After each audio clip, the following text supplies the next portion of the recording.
Assalamualaikum warahmatullahi wabarakatuh.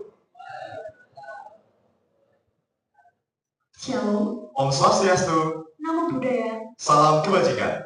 Good morning and greeting to us all.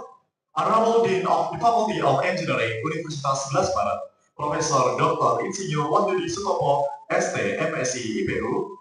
Honorable Professor Dr. Saad Mekhilef from Swinburne University of Technology. Honorable Head of Department of Electrical Engineering, Mr. Insinyur Sutrisno, ST, MT, PhD. Distinguished lecturer and all respected participants. First of all, let us praise and thank God Almighty for His blessings, allowing us to gather here today in good health to attend the visiting professor program at the Faculty of Engineering, Universitas 11 Maret.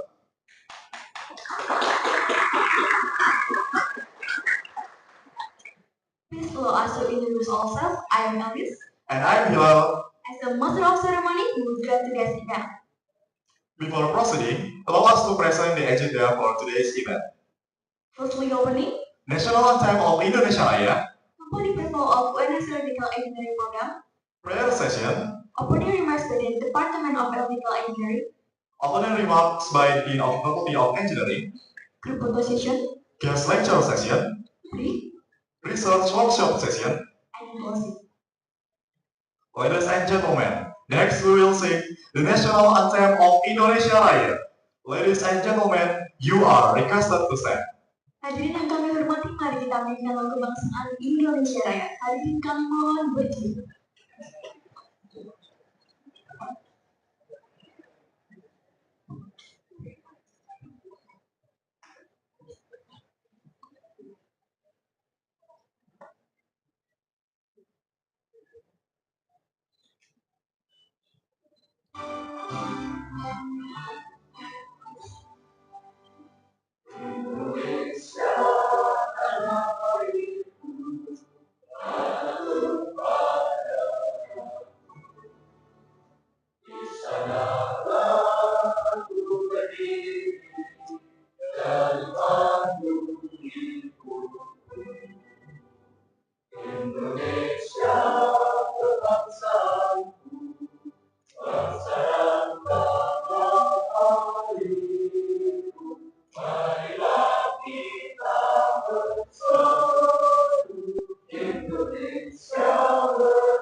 Thank you. Please be seated.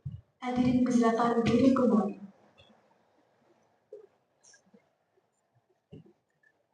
Next, let us watch the company profile video of Universitas 11 Maret Electrical Engineering Study Program. To the operator, please proceed.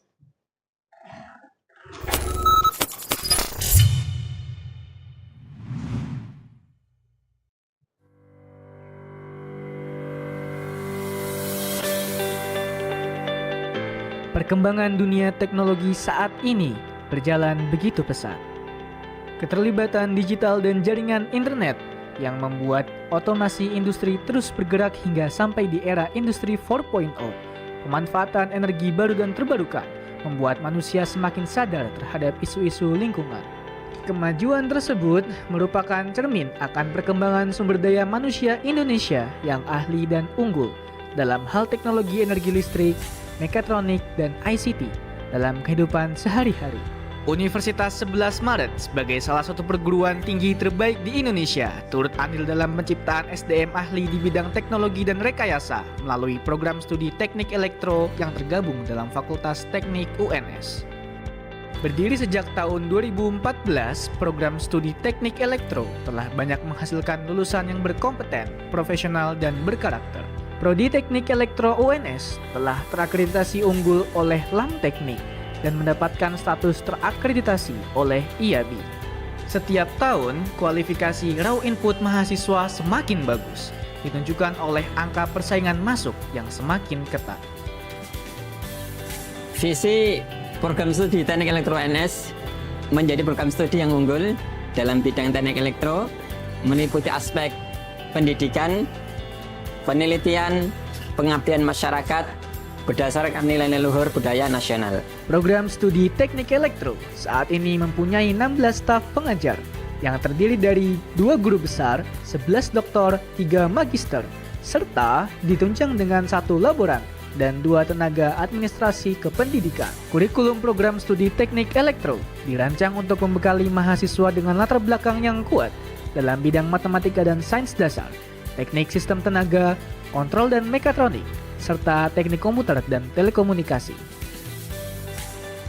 Pada tahun 2019, dalam rangka menyongsong akreditasi internasional IAB, Prodi Teknik Elektro UNS telah menerapkan kurikulum berbasis Outcome Based Education atau OBE. Kurikulum ini mengajarkan pembelajaran di Prodi Teknik Elektro UNS sesuai dengan standar pembelajaran teknik elektro berkelas internasional. Untuk menunjang layanan dan proses belajar yang representatif, program studi Teknik Elektro dilengkapi dengan 7 laboratorium, antara lain Laboratorium Elektronika, Laboratorium Telekomunikasi dan Pengolahan Sinyal,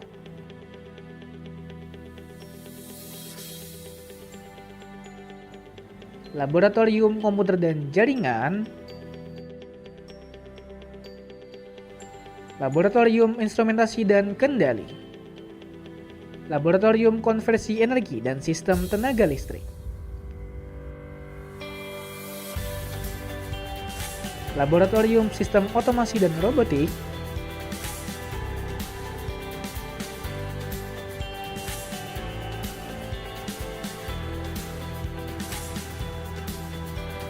dan Laboratorium Internet of Things.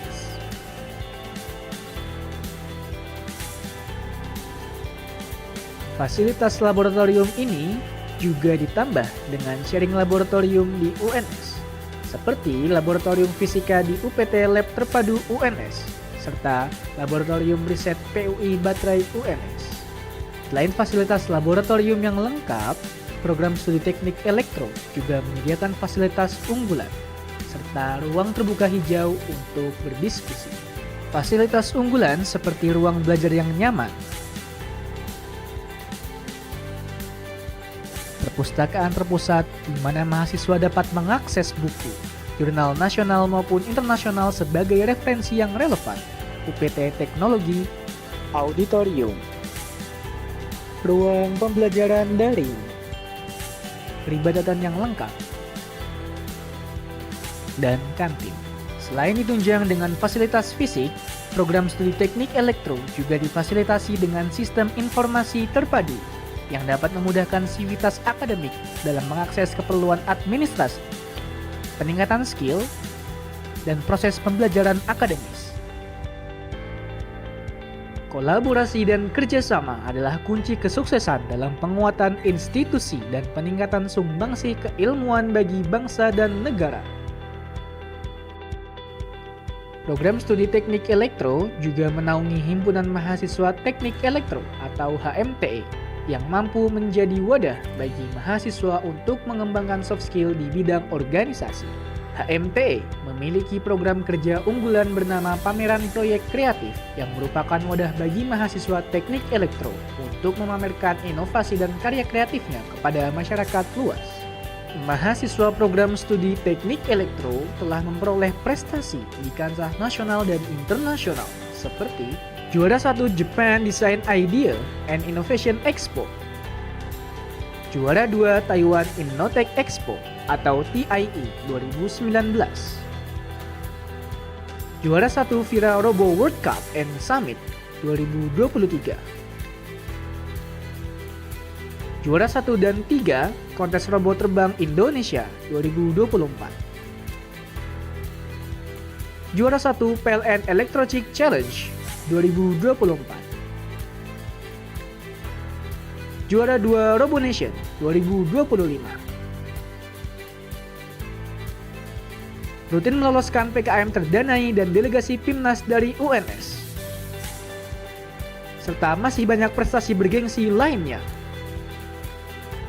aktivitas Tridharma Pendidikan di program studi Teknik Elektro UNS diwujudkan dalam dukungan kepada para pengajar dan mahasiswa menciptakan penelitian-penelitian yang unggul dan mampu menjadi solusi atas permasalahan yang ada di masyarakat. Penelitian-penelitian unggulan ini melibatkan seluruh elemen sivitas akademik. Penelitian unggulan tersebut seperti riset mobil listrik nasional atau MOLINA, prioritas riset nasional atau PRN, baterai lithium dan fast charging station, riset kolaborasi internasional dengan MIT, Indonesia Research Alliance atau MIRA, Microelectronics Nanotechnology Syamsuddin Research Center, UTHM Malaysia, Center for Environmental Remote Sensing, Beliau University, dan kolaborasi riset lainnya.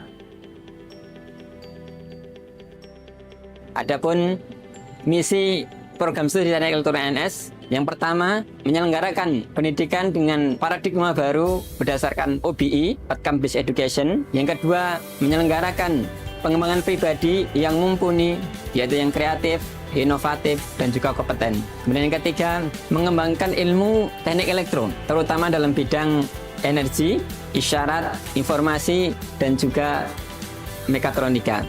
Kemudian yang keempat, melaksanakan penelitian untuk mengembangkan teknologi baru secara terencana dan berkesinambungan sejalan dengan proses belajar dan mengajar. Kemudian yang kelima, melaksanakan penerapan teknologi baru dalam rangka pengabdian pada masyarakat.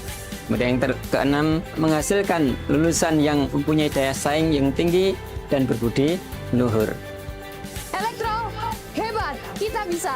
Elektro, hebat, kita bisa. Elektro, hebat, kita bisa. Elektro, hebat, kita bisa. Elektro, hebat, kita bisa. Elektro, hebat, kita bisa.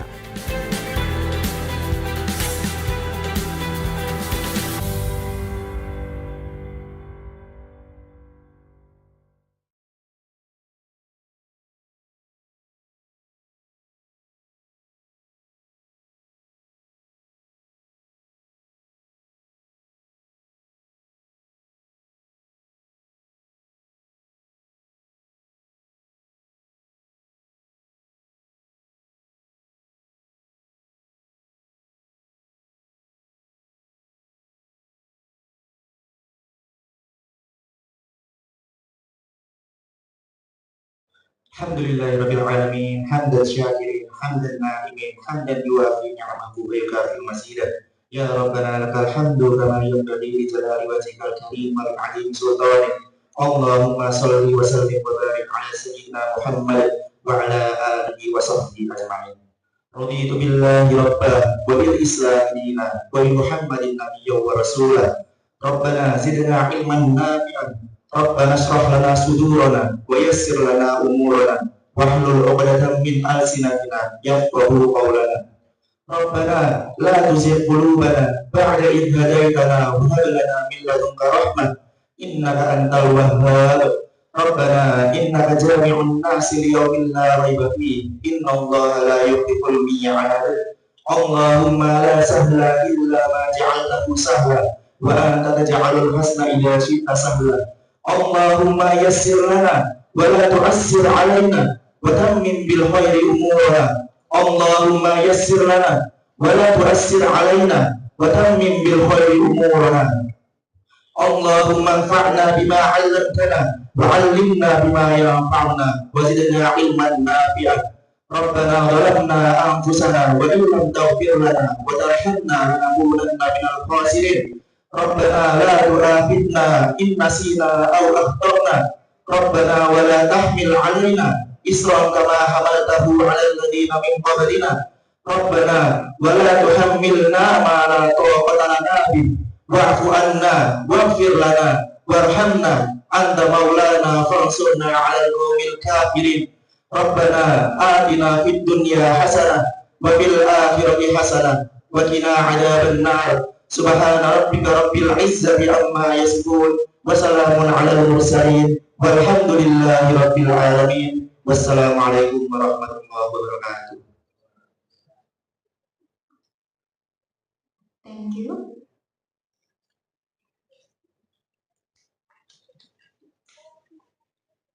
Before proceeding to the main session, we will have a group photo session. All attendees are requested to stand. Hadirin kami mohon berdiri untuk melakukan sesi foto bersama. Kepada yang bertugas, kami mempersilahkan.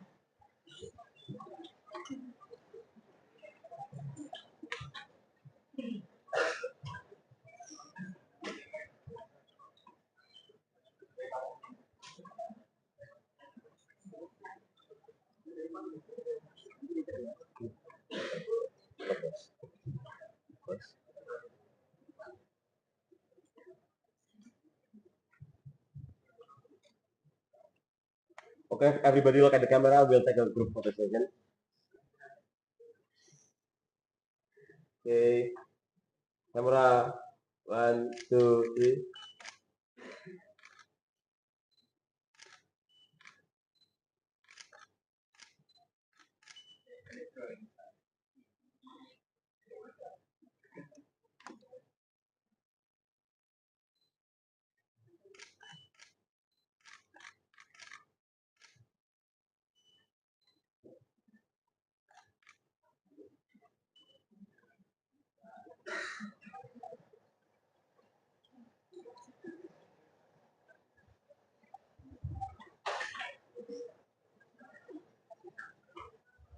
We now proceed to the main session.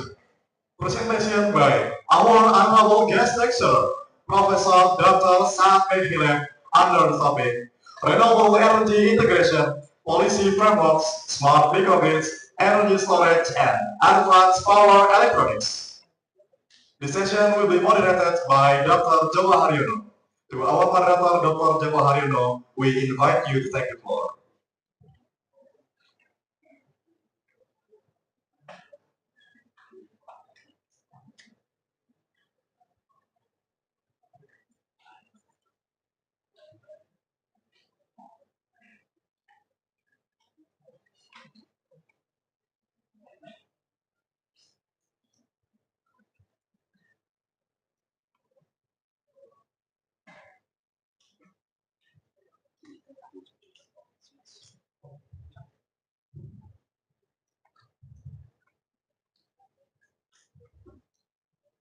Thank you, Master of Ceremony. Good morning. Assalamualaikum warahmatullahi wabarakatuh.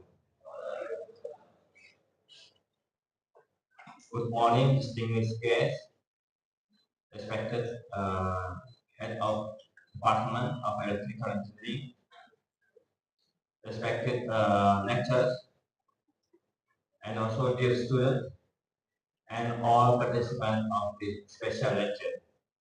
It is great honor and pleasure to welcome you for today's special lecture on the topic renewable energy integration, policy frameworks, smart microgrids, energy storage, and advanced power electronics.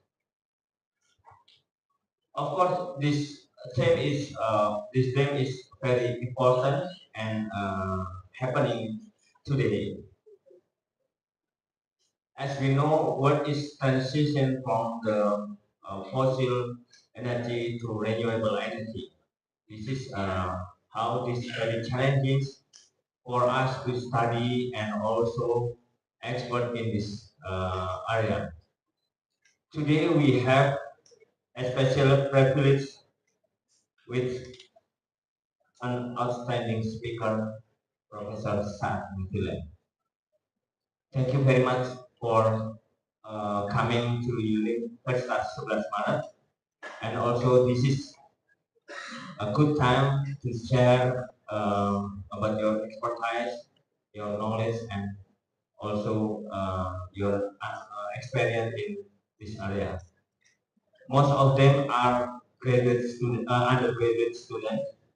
However, they are also have some taste for research and also practices in this area. Okay, I want to introduce who is Professor Saad. Professor Saad is a distinguished professor in electrical renewable energy, School of Engineering, Swinburne University of Technology, Australia. He also professor in Universiti Malaya, Malaysia. As you know, Universiti Malaya is ranks 55 in the world. Give applause to him. Yeah. So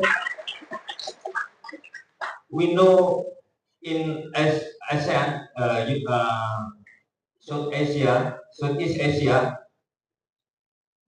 National University Singapore is the first. Then University Malaya is the second. So we don't need to go far from Indonesia. We can visit Malaysia and Singapore and study there, and we also have the higher ranking in the world. This is our challenge. And he also supervisors of not doctor candidate. Maybe later will be doctor candidate in University of Malaya. So great applause to Mr. Rahman for his effort to yeah. Okay. Today we will speak about renewable energy integration. As we know, maybe 10 years ago when I still worked for government, Jakarta government, it's difficult to connect it, the electricity from the city to rural area. This is in Java, in Gunung Kidul. We need effort more than 20 millions to make connectivity from the district area to the rural. Now it's grown very rapidly. We can use photovoltaic or solar panel, and we can up the electricity, and also we can make irrigation and something by this renewable energy. So it's fast. We can see electric vehicle in many areas, and also storage will be used in every aspect of daily life. But how we can integrate them become more powerful and more useful in the world. So please welcome Professor Saad. You can join our panel.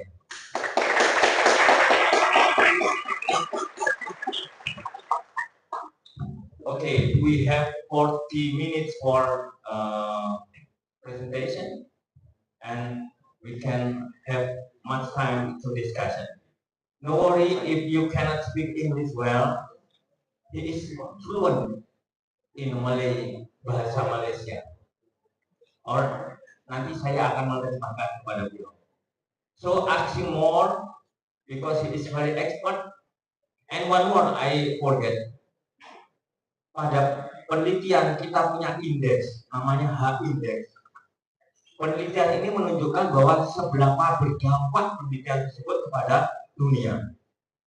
Dan H-Index Profesor Saad adalah 120. Beliau close. Di UNS belum ada gitu. Paling tinggi hanya 38, 40 sudah sangat tinggi. Artinya ini dampaknya sudah 4 kali lipat dari yang dimiliki orang di UNS. Dan kalau kita hanya bicara tentang nasional, ASEAN, beliau sudah dunia. Profesor Saad, now time is yours. Thank you very much for the introduction. Assalamualaikum and selamat pagi. Saya boleh cakap bahasa Inggris. Saya boleh faham, tapi saya tidak fasih bahasa Inggris. Bahasa Inggris lain dengan bahasa Malaysia. Tapi saya boleh faham. Okay, so thank you very much for the introduction, and also thank you for UNS for inviting me to be here. It's my pleasure to be in Solo. Special thanks to my student, Agus Ramlan. So he actually is my PhD student now, and it's really actually really interesting. The first week that I know this very smart student. head of departments, the dean, all the lecturers, and also the most important is students. You know, universities exist because of students, not because of professors. You know that? We are nothing if there is no students. Okay? The most important component in a university is the students. Okay? So you are a very important component in our okay? And what when someone proposed to me to visit, I say yes, I want to come and visit. Also, I want to learn something new. You know, professors usually they know everything. Professors, we know only little bit. Right? We don't know everything.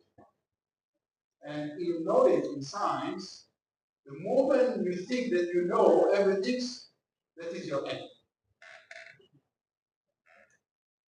Okay? No one knows everything. Everyone knows something. And we continue learning till that. Every time. And sometimes, I'm telling you, I'm a professor, you know, whatever, but many times I learn from my students. Okay? We learn a lot from my students. Because, you know, they are very young, very smart, they have always new things, and then we keep updating ourselves. So that's the good things about being professor. You always work with younger people than you.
very clear summary for musim hujan, musim panas. But now, you know that. Are we in musim panas or musim hujan? Yeah, you never know. This thing was very clear. You know, this is musim panas, this is one way. During summer, very dry and rainy. But now it's this. So the climate is keep changing. Okay, so we scientists, we cannot say there is no. We cannot accept this. We have to ask the question why it's happening. So we have to ask this question: why did suddenly this change? There must be some reasons. Okay, there must be some reasons happening. That's why this thing is happening. And one of why we see this is sustainable. It's not this is why it's unprecedented natural disasters. We see a lot of natural disasters happening around the world. Not only in the region, but in every part of the globe. You know, we have seen the natural disasters. Let me give you some examples. See, these pictures is taken from 3 or 4 continents: Africa, China, US. So, floods happening everywhere. Never happened.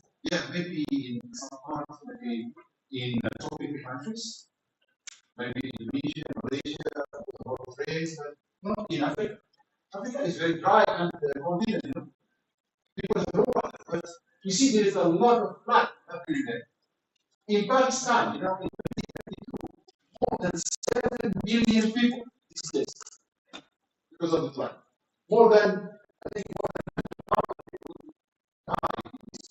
Never happened before. So we see this kind of disasters. This one, in the United States, different countries, people here, they are wearing shorts. This summer, supposed to be very dry. There is a lot of flood happening everywhere.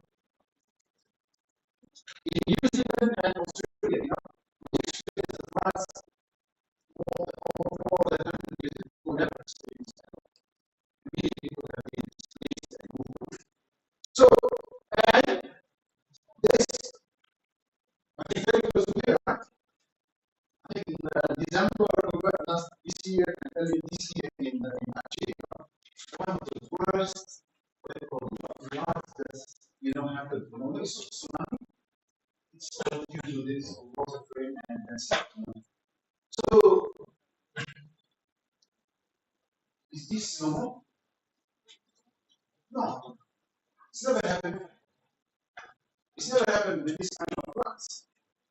And the issue is, it's not only the what you call the floods. If we don't see the floods, it's drought. The opposite. You know? So, you know, this, I don't know, this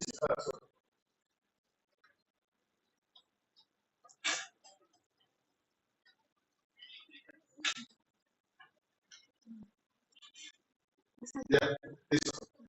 So, if we don't see floods, we see drought.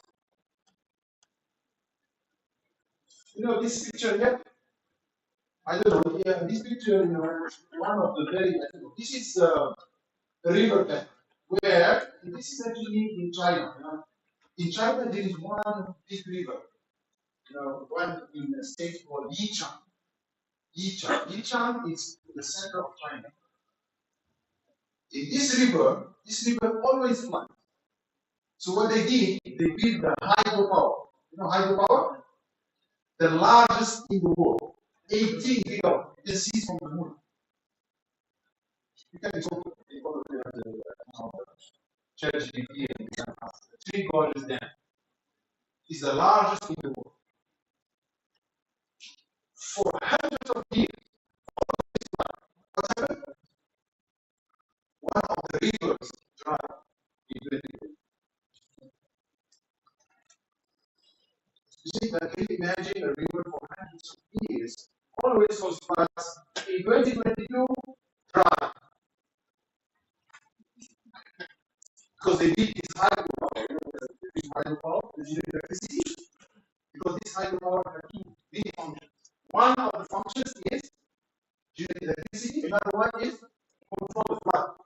So it's like a gate, stop the water, hold the water for some time, and then release slowly, to control the floods. So this is, I believe this it's really amazing. I told you it's the largest world. You can see it on the boat. You can see even the movement of the ships, how they move the ships by the water. They're releasing the water, the ships goes up. Then another ship going down because there is level of the river. So how they move the ships, releasing the water is bringing the ship up, then move. Bring the ship down, let the water go, the ship goes. Everything is a lot of things. It's amazing stuff. But this one, Italy is famous now than the rivers in Italy. The cities, suddenly dry up. Right? Is this normal? What? Drought. What else? Fire.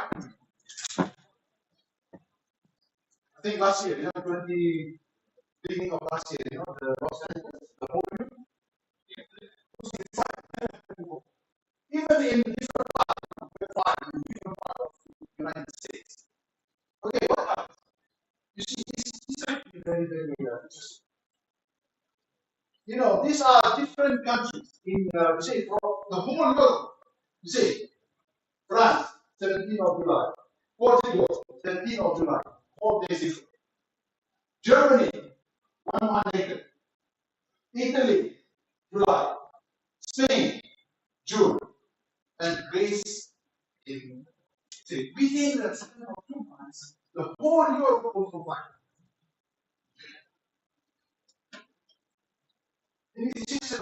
So we then see droughts, we see fires, we see floods. So this question essentially, we as scientists and researchers, we look at surface phenomena. There must be some reasons behind it. Okay? So we try to answer the question, why this is happening? So why this is happening? So this is the same, this idea is even one of the coolest places. We have this kind of what else? We see forms. The problem is what causing this. Any answer? Why?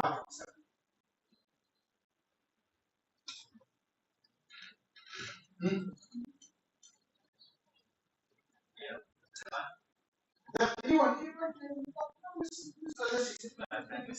What? Do you understand the problem now? What we see is natural disasters, and we see that around the world. Why? Why? Is there something wrong? For sure, there's something wrong. Yeah.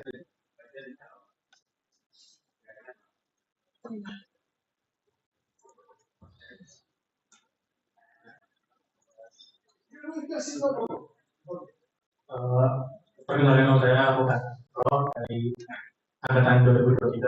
Mungkin penyebab dari masalah itu karena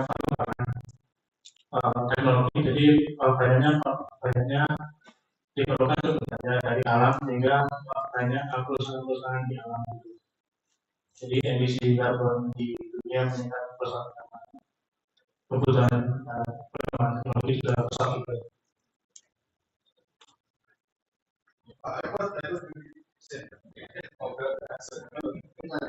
Carbon emission, improve, and also global warming. Yes, and that is change. Yeah, very good. Actually, because there are the reasons why this happens because of this carbon emissions. It's a lot of carbon emissions, and also the temperature of the earth. Okay, so these are the two main reasons. Okay. So can we look at it and see is it true? What happened in the last 100 years or the last 1,000 years? What happened? Let's see. We see this graph. See, this is the earth temperature from 1815 till 2025. What do you see?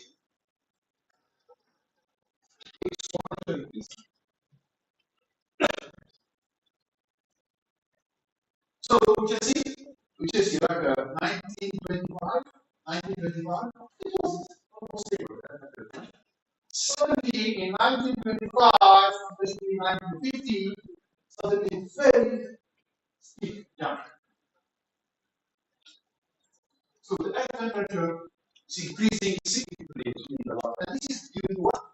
Due to the industrial revolution after the Second World War II. You know, after the Second World War II, there's a lot of industry, especially in Europe and America. So actually that causes the earth temperature to increase. So this is actually one of the reasons.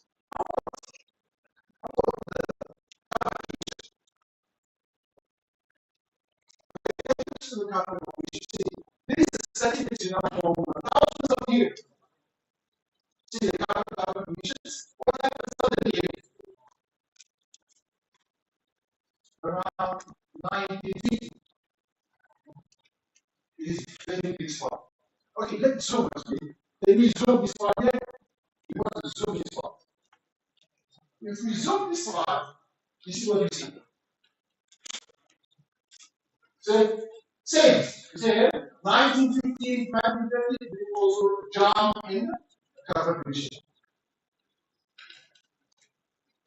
So that's actually the main, or the two, related to. One is the amount of carbon emissions that leads to the increase of the earth.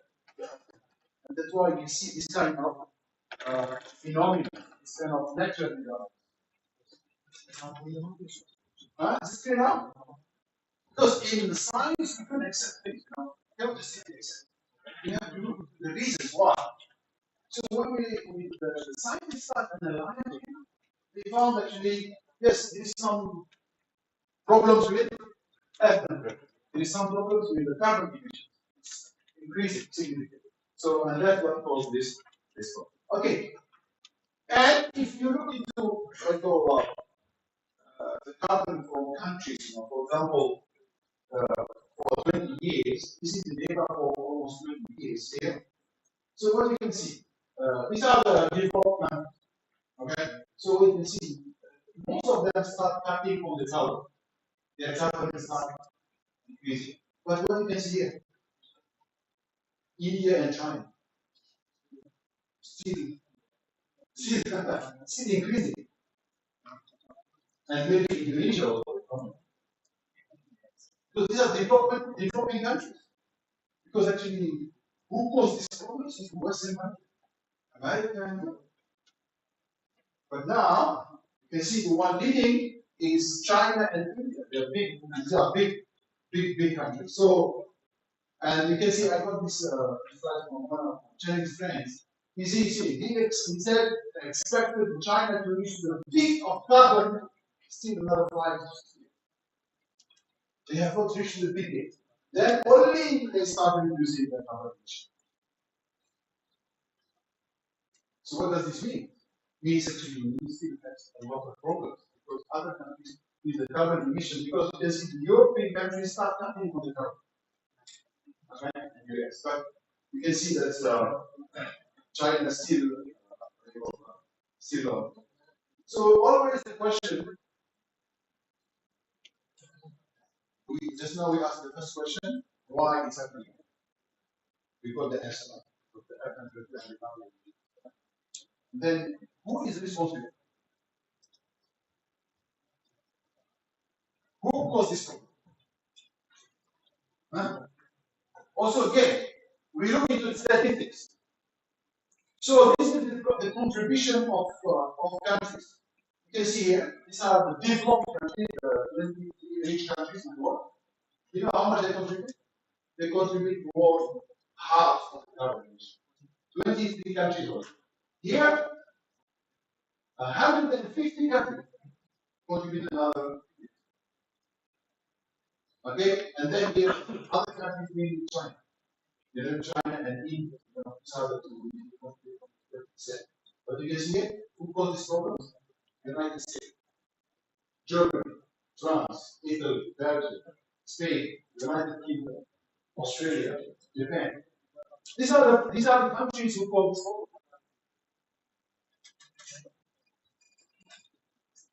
Please understand that? Because during the industrial revolutions, they use a lot of carbons, they use a lot of fossil fuel resources. And that's the reason when they have all this kind of. So, what are you going to do? Can you just keep quiet and then claim, oh, you got the problem, oh, you got the problem, you got the problem, But the problem is happening where? In Indonesia. Indonesia never contributed to the climate change, but they are affected by climate change.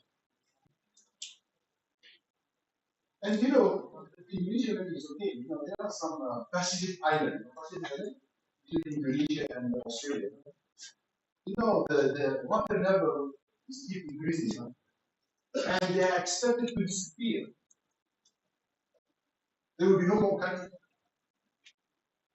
especially the Pacific island, because the water level is increasing here. So this island will disappear. The many islands in Indonesia also for but small islands will disappear. So the problem is, can we just keep quiet and ask, United States are causing this problem, Europe is causing this problem? Because this world is like you are in a ship, So we have two jobs. You see some people destroying it, everyone will die. So we have to protect it. So unfortunately, we have no other place to live. We only have this earth. So we need to protect it. So we cannot blame, we have to move forward.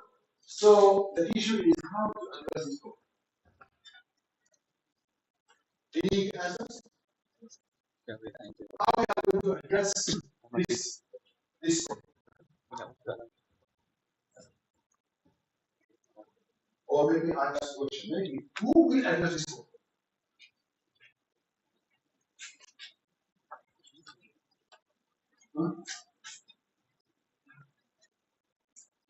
Who will address this problem? Who can find the solution for this problem?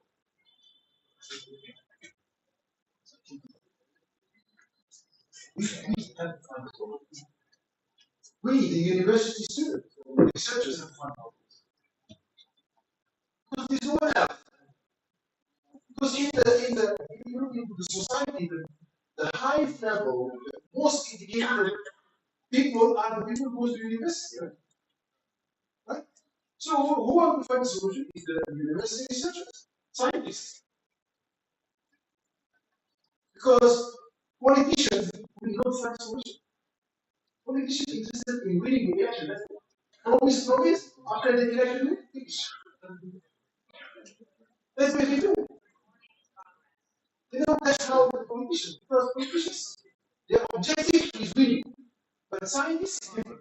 We scientists, we try to solve the problem because we have no other issues. We do research, we do this, we do that. And there is a saying, American they say politicians are like diapers. Diapers? They get dirty very fast, so we change them frequently. Diapers, they get dirty very fast, right? So we change them quickly. Because if you keep them, you will have a problem. Hygiene problem, when you sick hospital, you have to change. So that's the politician. But scientists, no. Scientists, we have no idea. So scientists are the most objective people. Because they look into why it's happening, then they try to find the reasons, and then try to divide the solution. Okay, there are many ways on how to address this problem. Okay, so there are either we have to look into how to mitigate this problem. We have to learn on how to adapt to it. And then the last one, which is that looks into one of the ways of solving this problem is what we call energy transition. Have you heard about energy transition before? Okay.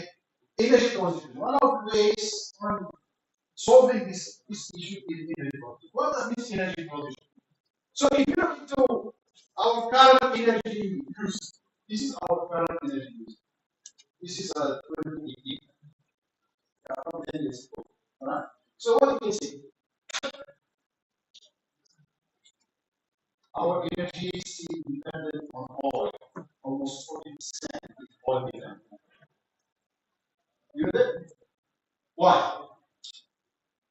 Because our energy use, we are not talking about only electricity.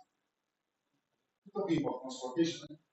For example, transport sector. So we have industrial sector, transport sector, domestic, and commercial sector. Transport sector, till today, almost 99% is still dependent on oil. Yes, this is something. Two products of airplane, all are dependent on oil. Trucks, all dependent on oil. Everything, there is some electrification, but it's all dependent. You see, also, yeah, I didn't know, Indonesia here contributes a lot because Indonesia is one of the major exporters of natural gas. So you can see that actually almost more than 50% of our cylinders here, 70% of our energy is still dependent on fossil fuels. Yeah, there is some electricity from renewables, biomass. So if you want to, remember just now, this the top there, if you want to have the 2050 where the carbon temperature, this is the Paris Climate Summit in Paris. They say all the leaders meet in Paris and agree that they want to limit the temperature to 1.5 degrees C by 2050.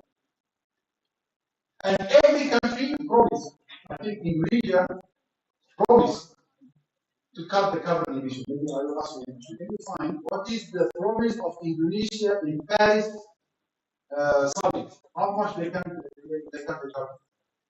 Can you find it?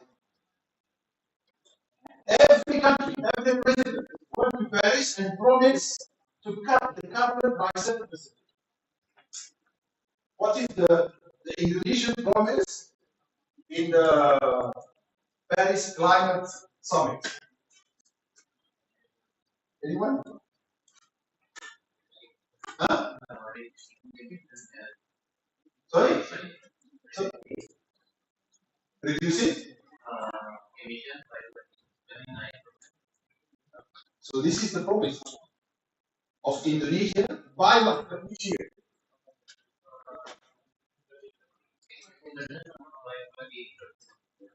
Because they give promise and then they give a year. They can't say, I will have 29% and then 50%. Every country gives this promise.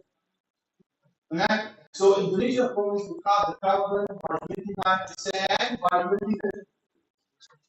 What is now the carbon after coming now? Because it's in 2015. So we're talking about 10 years. Now, we still another 6 years. How many now? It is 76. How much they managed to do? I understand. So every country in the world has promised to cut the carbon emission and they will call energy transition. This is about energy transition. So what you can see here, you have a big yellow. This yellow is the direct electricity. Direct electricity is from solar, from wind, or even from nuclear. So you can see the oil reduced from 40% to only 4%. Gas, coal, reduced. So you can see if we really want to make the energy transition, we have to go to renewable. Okay, so that's the key. So we need to move from 25% to 90% of renewable. Okay, so this is what we call the energy transition. If we want to keep the temperature at 1.1 degrees by 2020.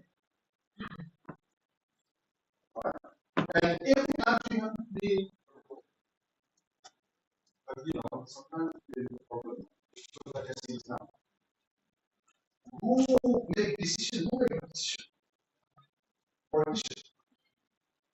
First of all, like one of the biggest pollution is the United States.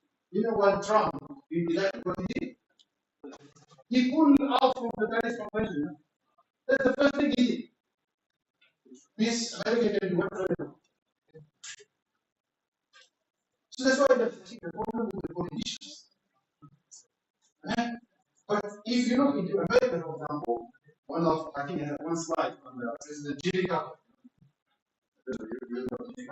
One of the best American president. He really believes in this kind of thing, and he tried to drive America. And the politician, new politician coming, new policy.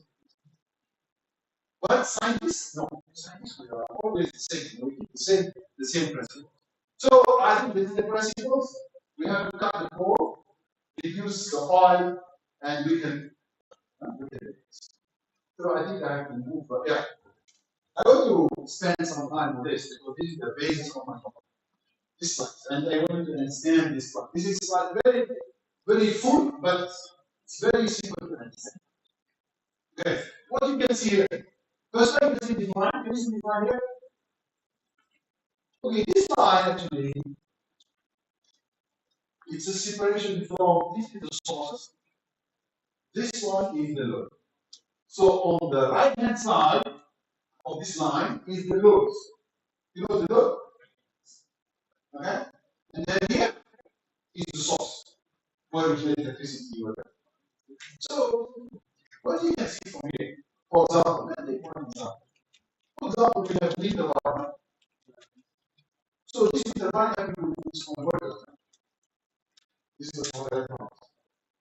Because wind turbines have a generator will generate electricity, and then you have to convert it to DC, from DC to convert to AC, and then you connect to the grid for the transformer. Right? And then we have, for example, the solar. We have solar, then we have, and then we have, for example, electric vehicle here, and then we have supply. We have the thermal, storage, whatever. So these are all connected here, and then we have the loads. Right? Is this clear? All of you. You understand this figure? Okay, can I ask you a question? What is the most common color? What is the most common color in this? It's dark blue, I think. Black or dark blue? Yeah, I think that's dark blue. This is the color. This one. This is the most common color. And then we have the green. Alright? So, what is the most common alphabets in here? A, C, B, C, A, C, B, C, A, C, B, C, A, C, B, C. What is it actually? It's a converters, right? I think you study this in you study AC, DC, AC converter, right? Because we convert energy from electric to electric. You convert electric to electric. The AC become AC, the direct current to alternating current, or from alternating current to direct current, or from direct current to another direct current, or from alternating current to another alternating current. So this is what we call electricity conversion. And this is what we do. We use that always power electronics. Okay, so I hope all of you know about this. Because we have energy conversion, we can convert, mechanical energy to electric. What we use? We use generators. We turn the generator mechanical movement to generate electricity. So this is called from mechanical to electrical. We can convert from electrical to mechanical. What? Motors. Motors supply electricity, and then we rotate, right? Right? So these are different types of energy conversion. So this one is electric to electric. Why do we have to convert from electric to electric? Why do we have to convert to electric? Make it more efficient. What's up? Yeah, because sometimes you have your supply, you know. The electricity is AC, right? Your phone, DC. So you have to convert from AC to DC. Then you have to charge it, right? You have to have a charger. You cannot directly pass from like this. For example, you have for example 33 kV supply, but you need 200 here in which is 240, right? What is the voltage? 220, 50 hertz, 50 hertz. AC must be the frequency, 50 hertz. Don't tell me the frequency of the supply. So we have 220, 50 hertz. But I want my device works at 100 volts. So what I have to do? I have to step down using transformer. We have step down transformer, so electric. So we convert from electric to match the source to the load. Okay, because the load has a different requirement. Your voltage requires 5 volts, but your AC supply is 220. So you need this which is actually converted, stepping down, and then doing the rectification, and that's why. Your laptop is 90 volts. So you have different laptops. You need to have this converter. Okay. So these are all these are the converters. So but what we see in the last 10 years, what we have seen in the last 10 years, we see actually there's a lot of these converters in our loads. Do you agree? Okay, when you go and buy air conditioning, that one. This one. When you buy this one, you go to the shop, right? They tell you this is inverter based. This is conventional one and this is inverter based. When you go and buy your washing machine, they tell you this is inverter based, this is normal washing machine. When you buy fridge, they tell you this is inverter based, this is a normal one. You agree? I think we all, I think we do. I don't see, but is this inverter based? I don't see that. All what is inverter based? Inverter based electronics. What's the difference between normal electron and inverter based? When you go and buy lights, they will tell you this is fluorescent light and we have LED light. Right? What's the difference? So what you can see, when you go and buy TV, they will tell you this is LED, this is LCD. So what's the difference? Why we have to see what the base?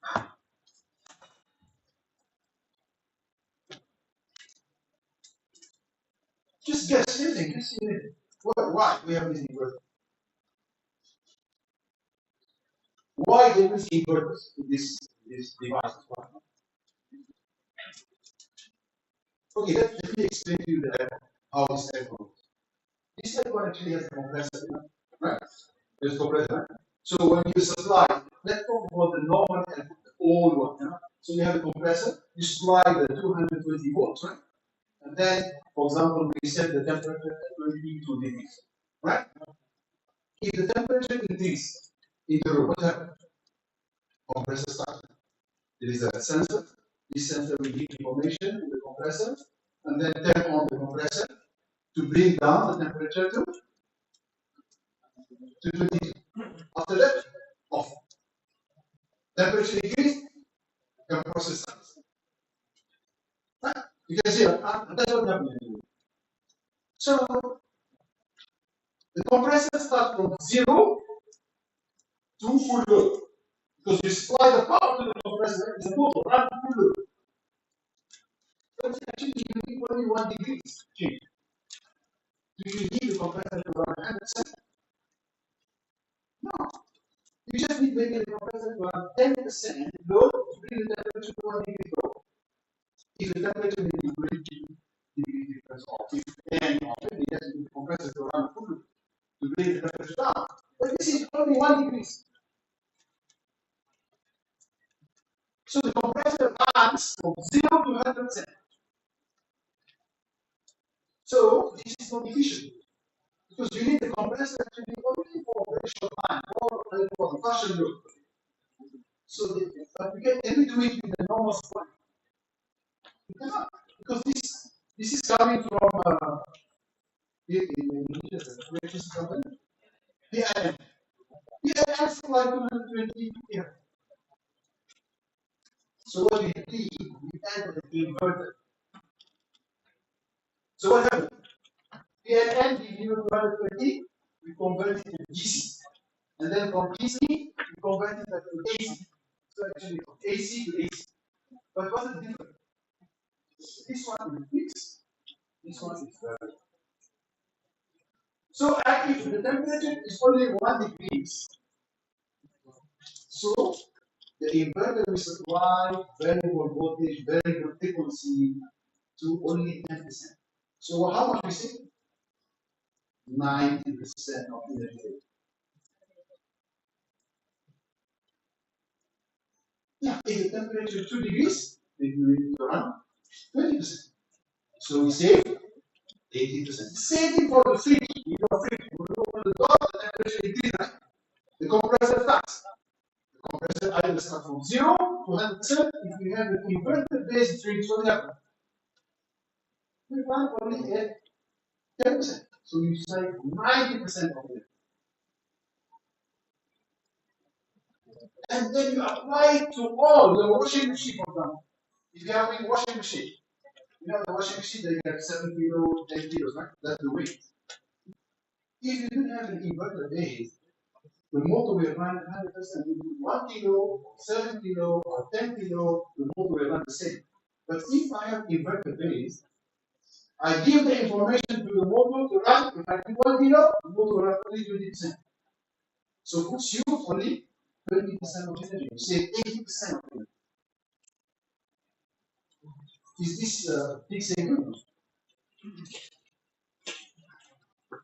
Yeah, it's a big saving. I think that's living in Indonesia and the electricity is very cheap.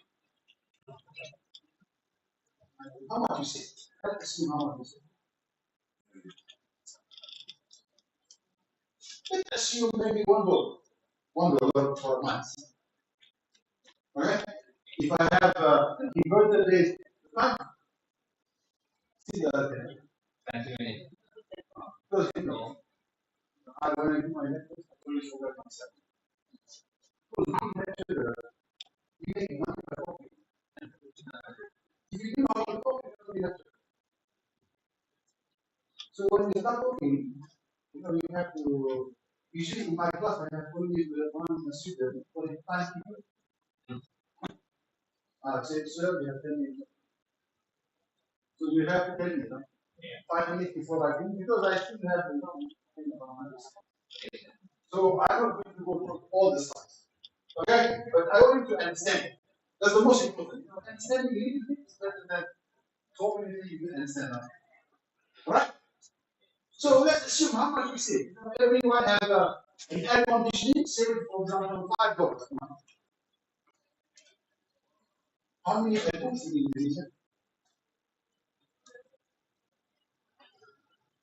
How many airports in shopping mall? How many airports in universities? How many airports in Asia? In China? 1.4 billion. How many airports in India? How many airports in America? How many airports in Europe? Billions of. So if we say 80%, we multiply by how many billions of air conditioners? And to generate this electricity, from where does electricity come from? From oil. So we reduce the burning the oil and coal and gas. So we reduce the emission. We have to look into the big picture. Because this is not only Indonesia or Solo, we are talking about the whole world. The same thing for example, lights and that. So this is what happens. So this converters, all this now becoming all converter based. And these converters actually bring a lot of saving. Okay, as for example, I am doing research on this converter. Okay? So I have to make sure this converter is 100% efficient. Because when it transfers energy from one form to another, you lost it. There is no converters or there is no energy transfer with zero. So there's a lot. So we try to make these converters as efficient as possible. So let's go. I'll give you an example of this. Do you have this one? Huh? All of you have this one. This is the power supply adapter for the laptop, right? I think all of you have. Huh? All of you have this. Huh? This one actually, if you want to see how it happens, this actually provides you the depends on the level between 9 volt to 18 volt. Okay, here. This. Okay? And then when you go inside the network, you have all these devices. Because different, we have the LCD or the display, you have the CPU, you have the graphic, you have the EDR, IO, and so on. And then what we do, because we have here 9 volts, we have this DR. This is the voltage regulator. Voltage regulator is regulated the voltage because, for example, your display works at 12 volts. Your CPU needs only 5 volts. So what do you have to use? You have to use the voltage regulator. Alright? So, what happened? What changed? Let me give you some change. This adapter, this one, this adapter. If you open this adapter, you have the old one, which is already open. You can open. What you can see, you will find a certain values. Something like this. So what we did actually, we changed the circuit to this. You can see it's still the same. We just add few components, some capacitors and some inductors, and we move from what we call a hard switching to the soft switching. Yeah, we move to the soft switching, and then what's the impact from the hard switching to soft switching? I don't know the hard switching and soft switching. Hard switching means you switch at any voltage, any current. Soft switching, you switch at 0 voltage, 0 current. What does mean 0 voltage? 0 voltage means power must be 0. Because one people power is voltage and current. So if one of them is 0, the power must be 0. So what we did actually, we moved from this hard switching to soft switching. Let me show you the impact. See the efficiency. We move from 85%, 92%, 95%, we reach the maximum of 95%. This is just changing from hard switching to soft switching. Very small control techniques. How much we save? Almost 10%. 10%. From 85 to 95. Is this a lot? 10% improvement. How many laptops can you work? Huh? Sorry? Billions of laptops. No, talk about the phone charge. How many phones? Because the same person on the phone uses the same person. How many phones? How many laptops? How many desktops? How many iPads? 10% energy saving. How much the laptop consume? How much power? Around 70 watts. 70 to 100, depends on the how far. So let's assume 100. 100 means we save 10 watts, right? 10 watts multiplied by billions and billions and billions of watts. So that electricity we save. So how many liters of oil and gas we save?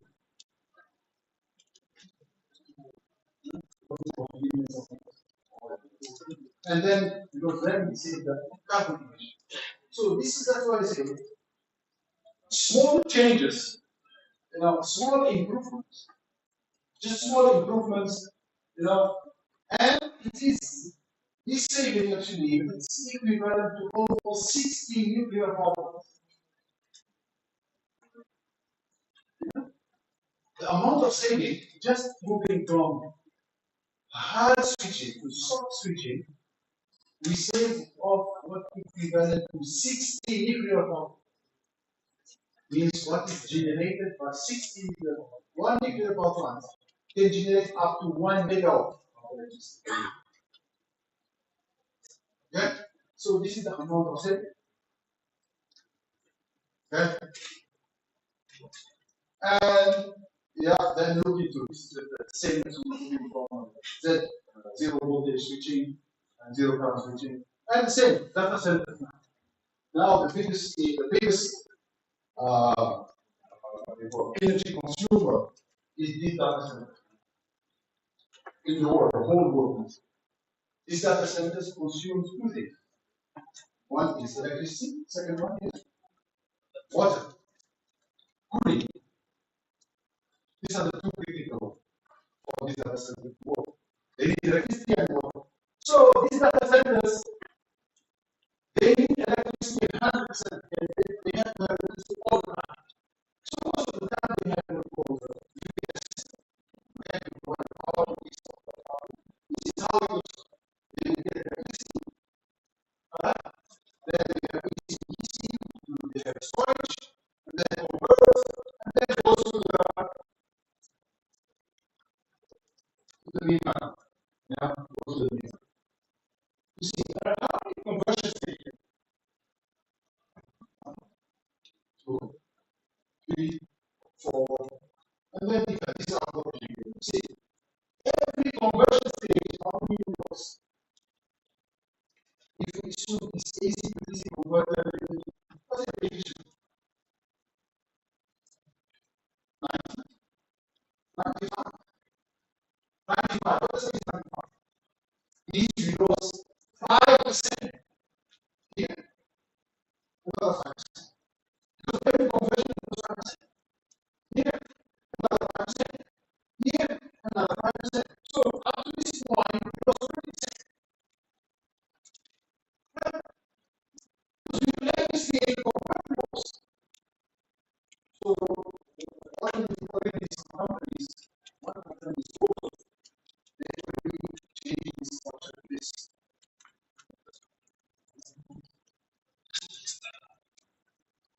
So we call it DC data center. DC data centers. So what they remove this, and they remove this. So what happens? More than 10%, more than 5% saving. And this is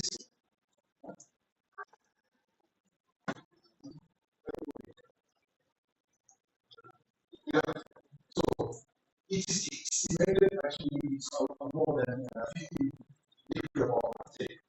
Just moving from AC, the previous one is called AC data centers. Now we are moving to DC data centers because you need this. So they move from AC to DC, and this is the amount of saving. Okay, what else? Let's see the light. See, if we do this movement or this switch on, from this light to this, we have around 4 to 5 centimeters. We move to here, we have another 4 times. How many light bulbs we have in this room?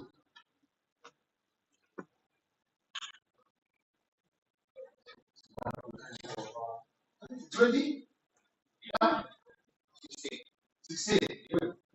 How many rooms in UNS like this? Huh? How many universities in university? How many private universities in university? How many offices in university? How many homes in university? How many homes in China? So if we do this switch from this valve to this is an estimated value of 1 engineering by 450 megawatts, which is really big. Okay, yes, things are expensive, but you have to call them, I think they call them ROI, you know what? In terms of investment. You know, the R is how long they can pay back. So this is one of the, and then, you know, still we have some time? And then we have questions, right? Yeah. Okay. So let us into one of the biggest constituents. You know, these are motors, right? You know motors, which convert electric energy to heat. So these motors, you know, is quite fun, and I think they work similar to what we see in the information. So if you have a motor, motors are 100%. They are always 100%. No. Sometimes runs at 50%, 20%, 10%. But if you have, that's why most of the motors they have what we call VFD or VFD, variable speed drive. This is your supply of power depends on the load. Okay? You know, let me tell you how much actually you can save. You can save up to 20% of energy. Okay? So, this is almost 300 liters of water. So, a lot of saving. Okay? A lot of saving. So, and also, for example, for renewables, let's see, for example, for renewable, this is the renewable. And you can see that I also this one power plants. This is the power plants for 0%, 10%, 10%.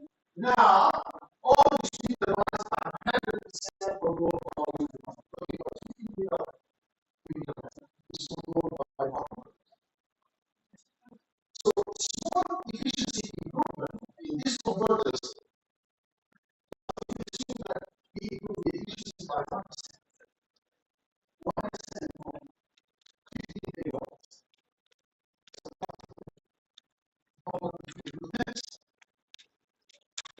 10% talking about 1.5 megawatts of energy saving for each reader.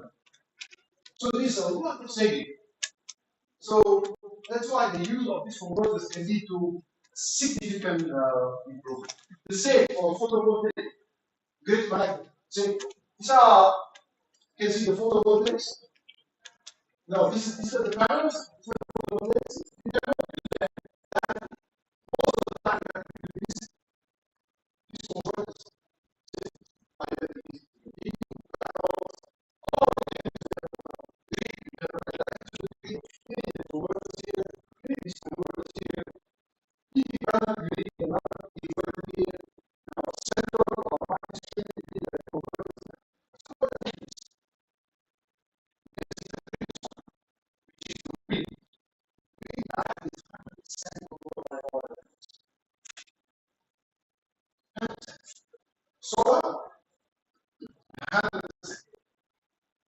and that's why now, if you have a specialized in power electronics, you can find job.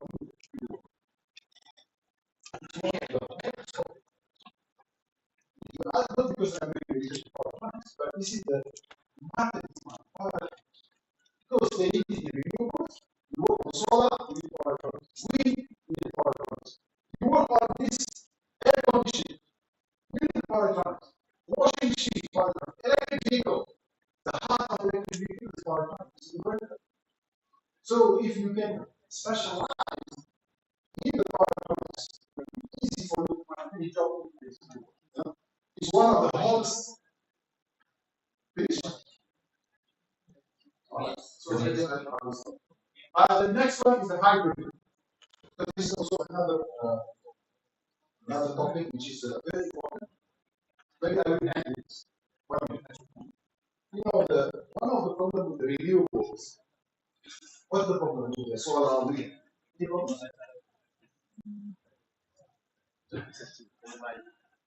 What's the problem of renewable? Huh? Cost, yes. Very important. One of the problems is the capital cost. Is the initial investment very high? Yes, good. Another one. They are not available all the time. Very good. They are not available all the time. Yes, sometimes I want to watch TV, but there is no sun. We call them intermittent. Intermittent because renewables are weather dependent and location dependent. Okay, this is the renewables: wind, solar, biomass, whatever. Hydro, they are called intermittent. Means they keep changing. And they are weather-based, weather dependent. Is if there is sun, there is good. Suddenly there is dark. There is no wind. So how to solve it? If people, I want to switch the light. So how to solve it?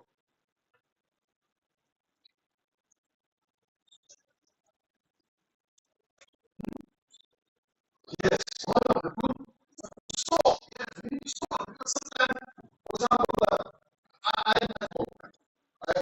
Me, my wife will work. I have solved the problem. When you go home,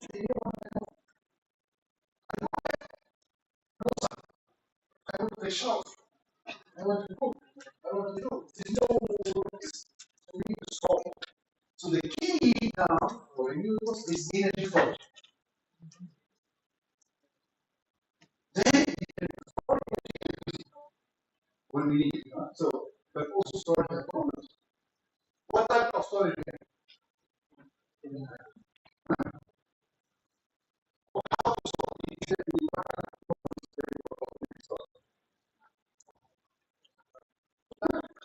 Batteries.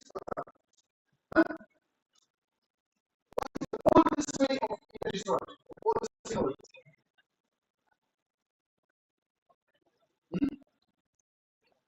The oldest storage is the power storage. Hydropower. You know hydropower? We have a hydro, we have a reservoir, big water, and then they let the water go down, turn the turbine generating this way. And then the water go away. No. There is another reservoir in the bottom. So at night, 1 p.m., no one is existing. We have extra DC. So that part, generators work as a pump. Pump the water to the upper reservoir. When you have that extra electricity, when we get electricity, let the water go. This is the oldest technology. And this is the most effective technology for electricity. At night, when we can do all the factories are covered, everyone is here. All the transfers off. We have a lot of electricity going around. We have batteries, pumped hydro, what else? One of it is the hydrogen. We call it green hydrogen. Because we have green, we have blue, brown, and black hydrogen. What's the difference? Have you heard about these terms? Black, brown, blue, and green. So the color of hydrogen. Hydrogen has no color. They call it because of the source, how this hydrogen is being generated. If it is green, means it's generated from renewable. Means you use electricity from solar. Because hydrogen is originated from water, split. The molecule is the hydrogen and the oxygen. So to split it, you use the electrolyte. The electrolyte needs the power. Where the power comes from? If it comes from solar or wind, you put green. If it comes from coal, it's black. If it comes from the gas, less oil, it's brown. If it comes from the gas and then we use carbon capture, we capture the carbon from the gas, that's for blue. So that's how it was. So one of the new technologies is to use this green hydrogen for energy storage. So we have store hydrogen and then we use the fuel cell to power and generate the steam. So I think I stop here. So if you have any questions, then we have to go. Okay, thank you. Give applause. Okay, before question and answer, I will try to ask the students what Professor said. Professor Saad said, at least we have 4 frameworks to thinking about research. What he was saying.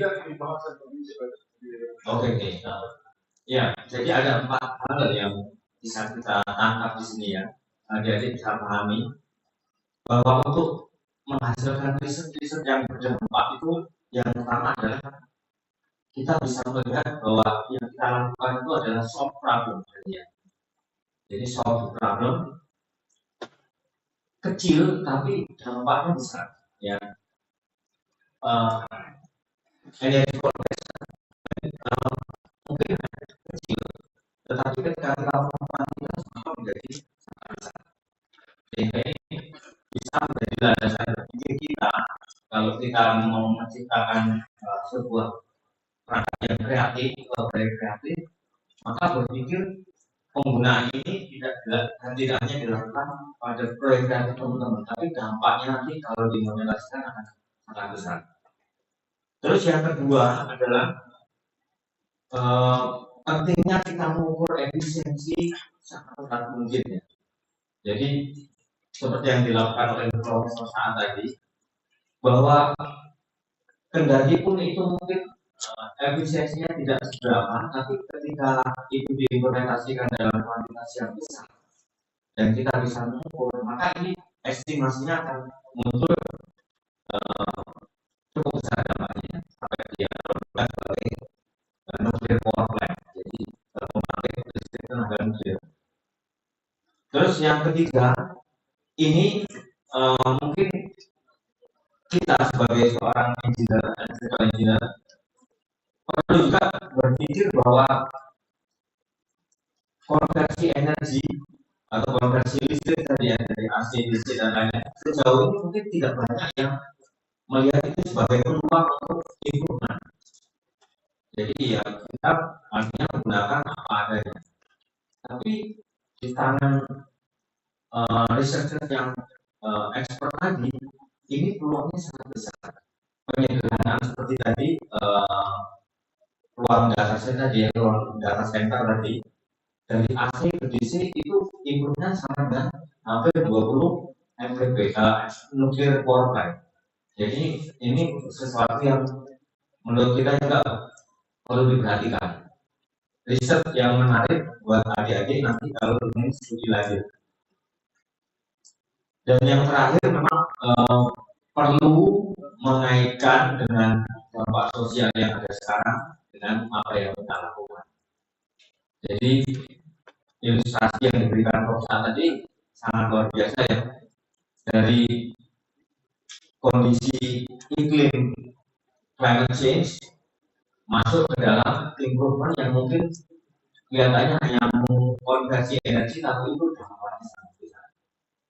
Okay, we have around 20 minutes for discussion, so we open this session effectively. Of course, maybe you can ask, explain your hand and almost from electrical engineering. So he can recognize you, and maybe one day if you want to join this laboratory, this opportunity to you join. Okay, we open for 2 questions. 1, 2. Okay. Oh, later. Okay, later. Okay. 2 questions. Explain your name and clearly your question. Okay, it's already. Okay, Mas Yuda. Assalamualaikum warahmatullahi wabarakatuh. Hello, Professor. Let me introduce myself. My name is Yang, and I'm a student of electrical engineering in 2025. And then I was focusing on geothermal and sustainable energy, and so that I want to ask you some questions, and maybe I can read this question from my colleague. So, considering the arena roadmap and the increasing need for grid flexibility, how do you foresee or predict the evolution of core electronics in transforming the energy from a traditional steam-based load into a more dynamic and responsive asset for modern smart grids, and especially in handling with the high volatility for all the intermittent renewables. And maybe was the crucial information for me, because I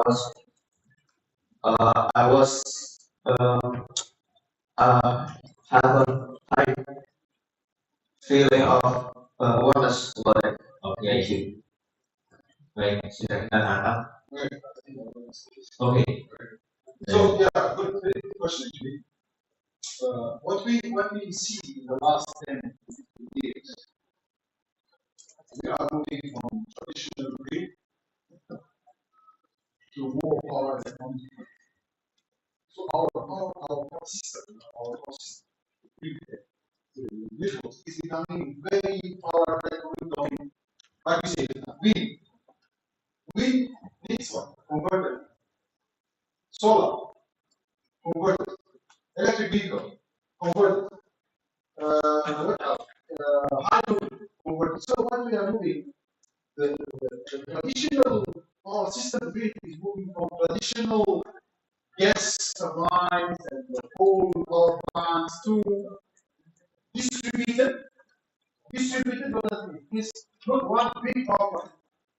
They are small, every house is becoming generated. Last time, in 24 years ago, we have one big generator, then we have another, one way flow, from the generator to the loader. We have generation, transmission, distribution, and then the loader. This is normal. Now we have generators, but now we have what we call distributed generator. Distributed means every house is coming a generator. This is number one. Second, last time this direction of power is one way, from generator to the load. Now it is a two-way.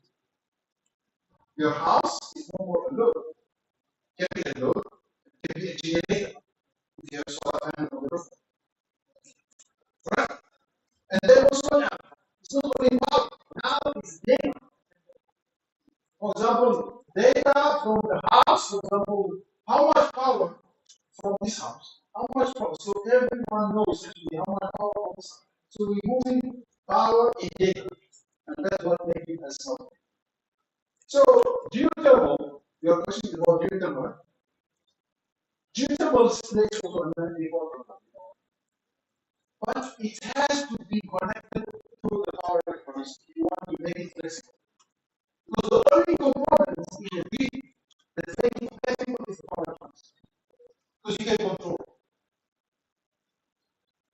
control.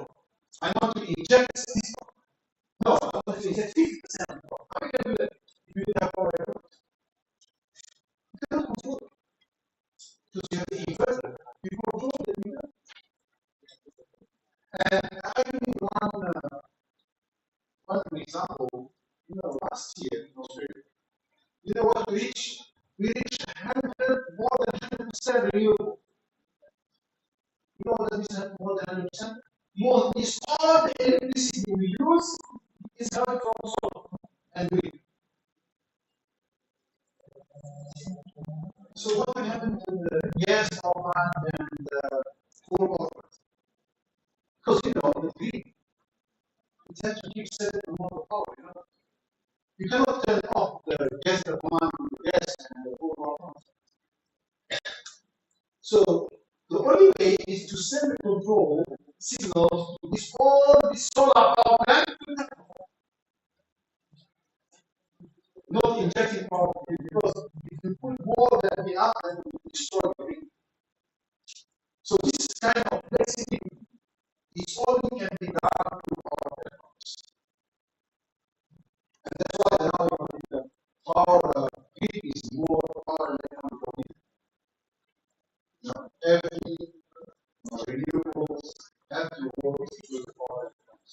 Because we have the flexibility, we have the control of this. I hope I have answered the word. Yes, next. Okay, thank you. Hello, sir. My name is Ruben, and I'm still an undergraduate in electrical engineering. My question is,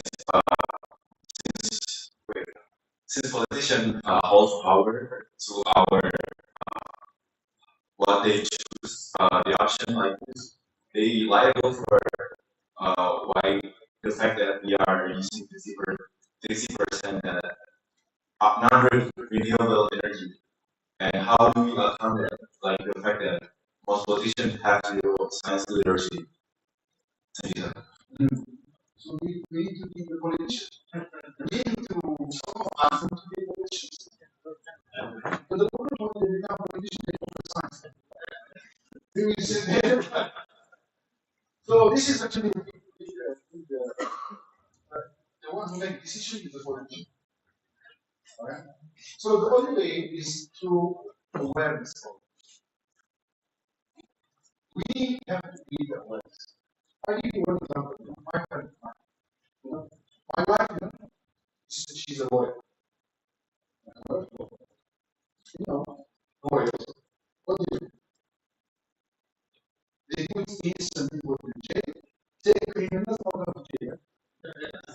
Yeah, so if someone being in the house, come to the lawyer, okay, and the lawyer has to defend and bring this criminal outside the jail. When you put outside, and sometimes you may put innocent people in jail.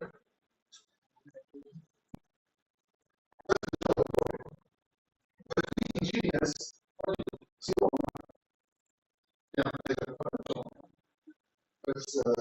and then plus she's woman. So I know from what I get married to my wife, I know I will never be. Sure. She's a lawyer, she's a woman, so you never be. So once I know I don't have to be, so I don't have to fight. Because I don't do support. So I give an example. My wife will sometimes make a cup of tea. Drink tea. This cup? We boil water. How much maximum water? 1.8. 1.8. Depends on the kettle. We have one that's around 1.8 liters. You have to put water, and then you boil. And then she makes tea. For me and for the cup of tea, how much? Around 250 ml. Around 250. So two of us, half liter. But she boiled 1.8. I told you, no, but you boil is 1.8.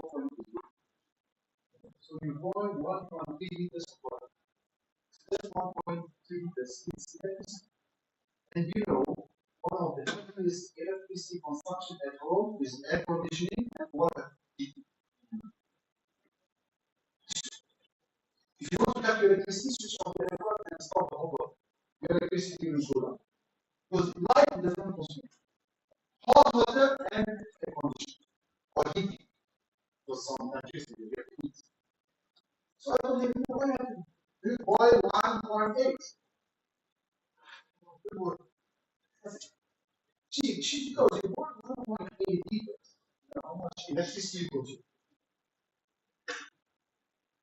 So I have to explain to you now. So the boil 1.8 liter you consume, how many kilowatt of electricity?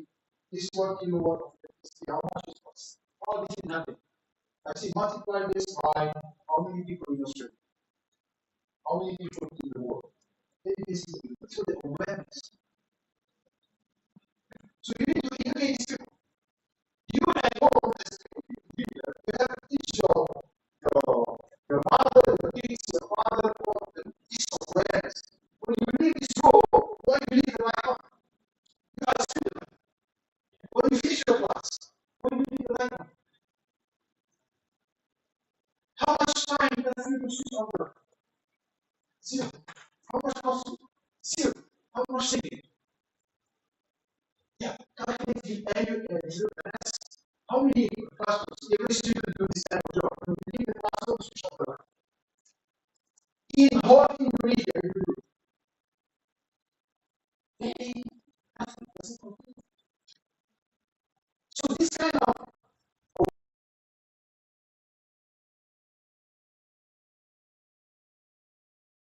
when you go to when you go to toilet, you go to toilet, don't leave the light on. When you go to sleep, when you leave the light on. You think the chief will come? Chief will have all the things. If you switch the light, you have to touch on the doorway. It doesn't need your light. So this kind of small things can make a lot of difference.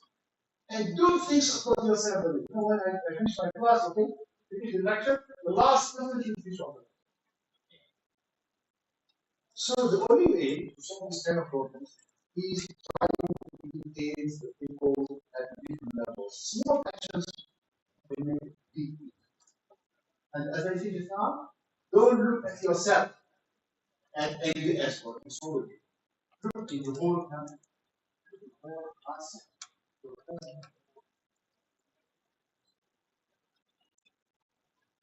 whole. Okay.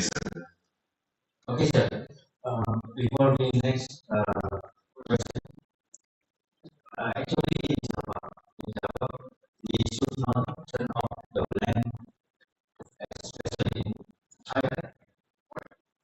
Yeah, this is yeah.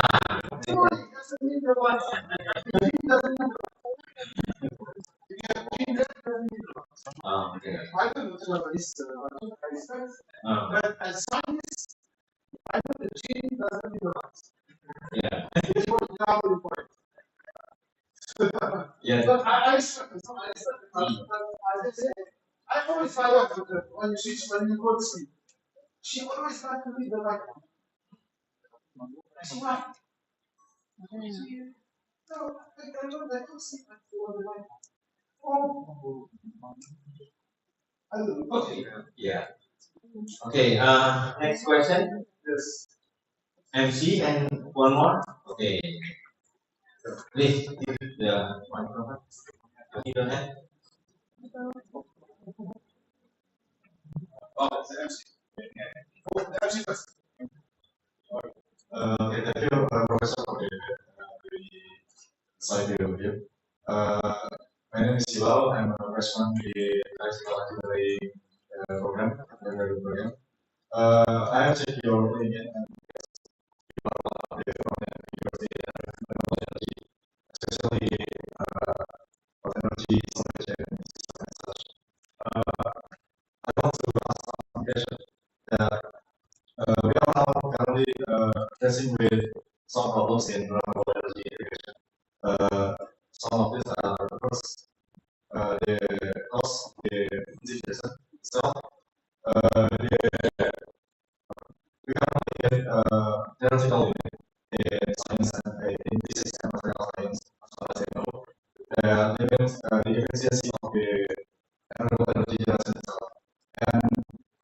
this, in my opinion, was us to make a massive amount of energy generation everywhere and in terms. The infrastructure itself is damaging the ecosystem, damaging the climate that we want to protect. And then we also there's a problem where I'm sorry. Yeah, go ahead. Go ahead. Lupa saya. Juga kalau buat apa ya? Secara harga tuh kita masih sangat-sangat jauh dari kata apa ya, affordable, baik untuk research maupun di industrinya, di implementasinya, sehingga berdampak pada ujung-ujungnya juga adaptasi kita menuju renewable energy ini semakin kurang gitu, terutama kayak buat baterai, terus buat solar panel, terus juga bagian transmisinya kan butuh suatu sistem yang berbeda, dan ini menurut saya berdampak kita sulit buat mengatasinya gitu, terutama di negara-negara yang masih berkembang dan nggak banyak riset di situ. Kemudian juga masalah waste, yeah. The waste itself is still remain a problem because we cannot recycle it. Yes, enough as well, like we do with internal combustion engine and such, the conventional fuel gas generator, and I think it still remains a problem. And based on those problems, as an expert in this field, what are your opinion and insight that you can give? And what can we do as a student engineer or research to handle it? Thank you very much. So he has two questions. The first one is the cost, right? The cost of renewables is expensive. I disagree. You know, how we calculate the cost? Well, we calculate the cost because we calculate the cost of electricity. What's the cost of electricity related from solar? We calculate by 1 kilowatt. How to generate 1 kilowatt from solar, how much it costs? To generate 1 kilowatt from gas, how much it costs? To generate 1 kilowatt of electricity from coal, how much it costs? Just to let you know, now, to generate 1 kilowatt of solar is cheaper than the gas. Cheaper than the coal. Cheaper than any other. So now, the electricity generated from solar and wind is cheaper than the one generated from gas. You may ask questions, you know, how to do this? Because we calculate the lifespan of the system. Okay? For example, solar, usually they give 20 years. How much do you?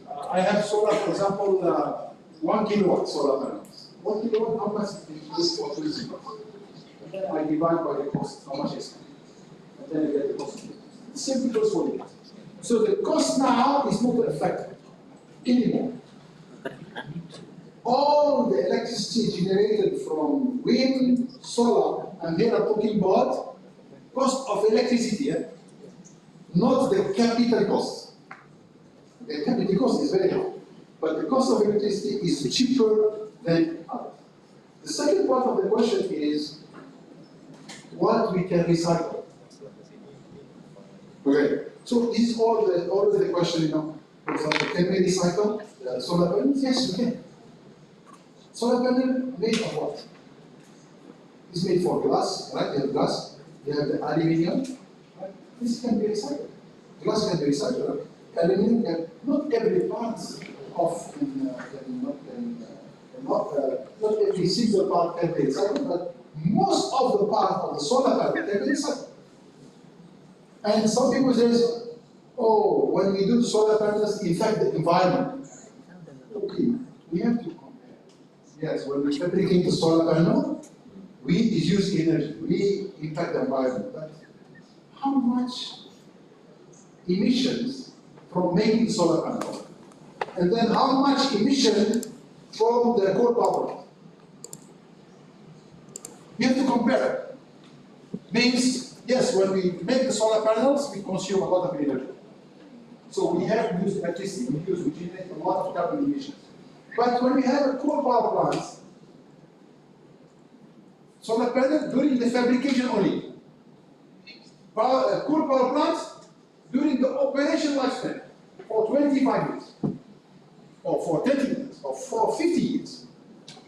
So you need to compare this kind of, you have to put, yes, how much you generate from panels, and then how much you generate from cool power. So compare. So the amount of emission is significantly less compared to the traditional sources. All right?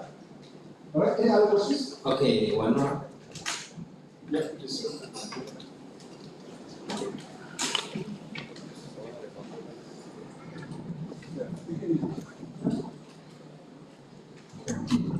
My name is Fikri. I'm a second semester student here in Electrical Engineering UNS. My question is actually kind of similar to previous question from my friend. I actually read this a lot in social media about emissions from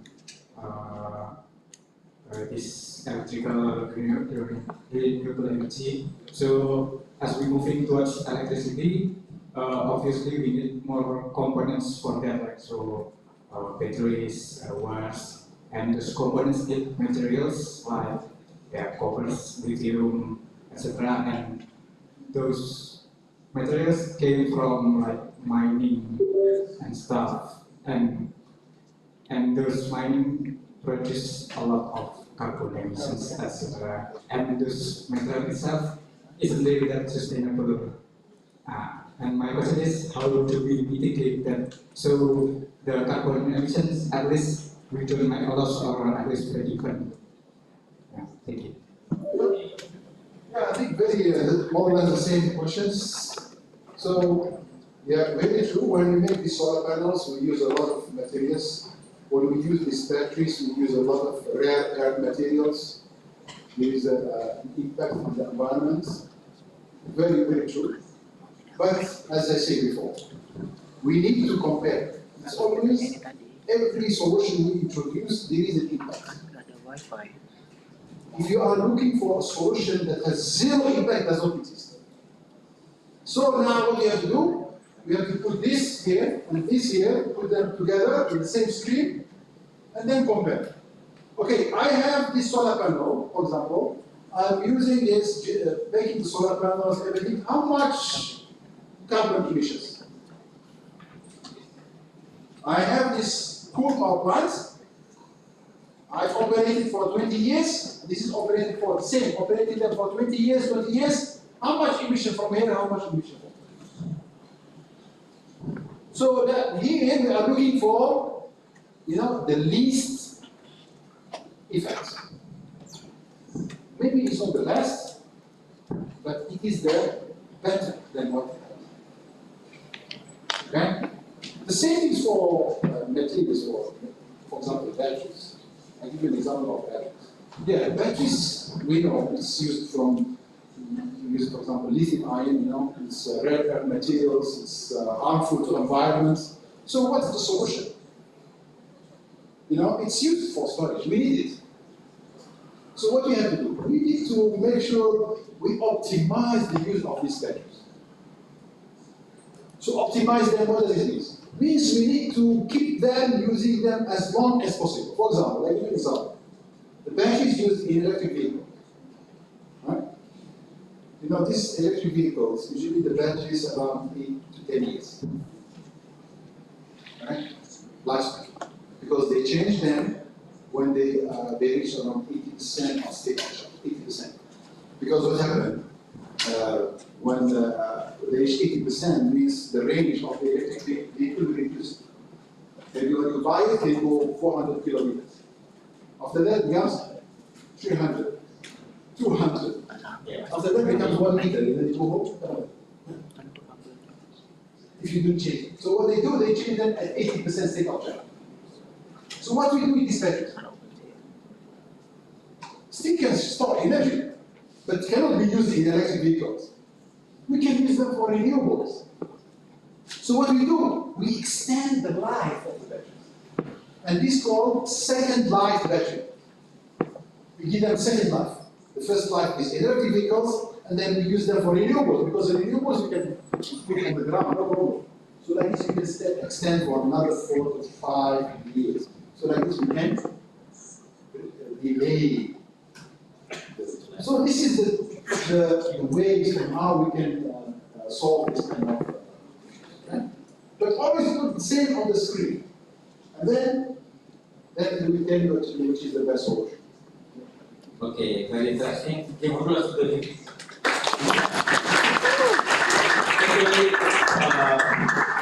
we have a lecture also research in second line. Dr. Chico. Okay. So we can discuss with Dr. Chico. It's also research. Okay, Professor. I need one more opportunity to my student from Kenya.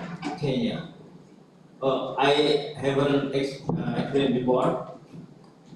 Professor Saad come from Algeria, but he now have two citizenship. First Algeria and the second is Australia.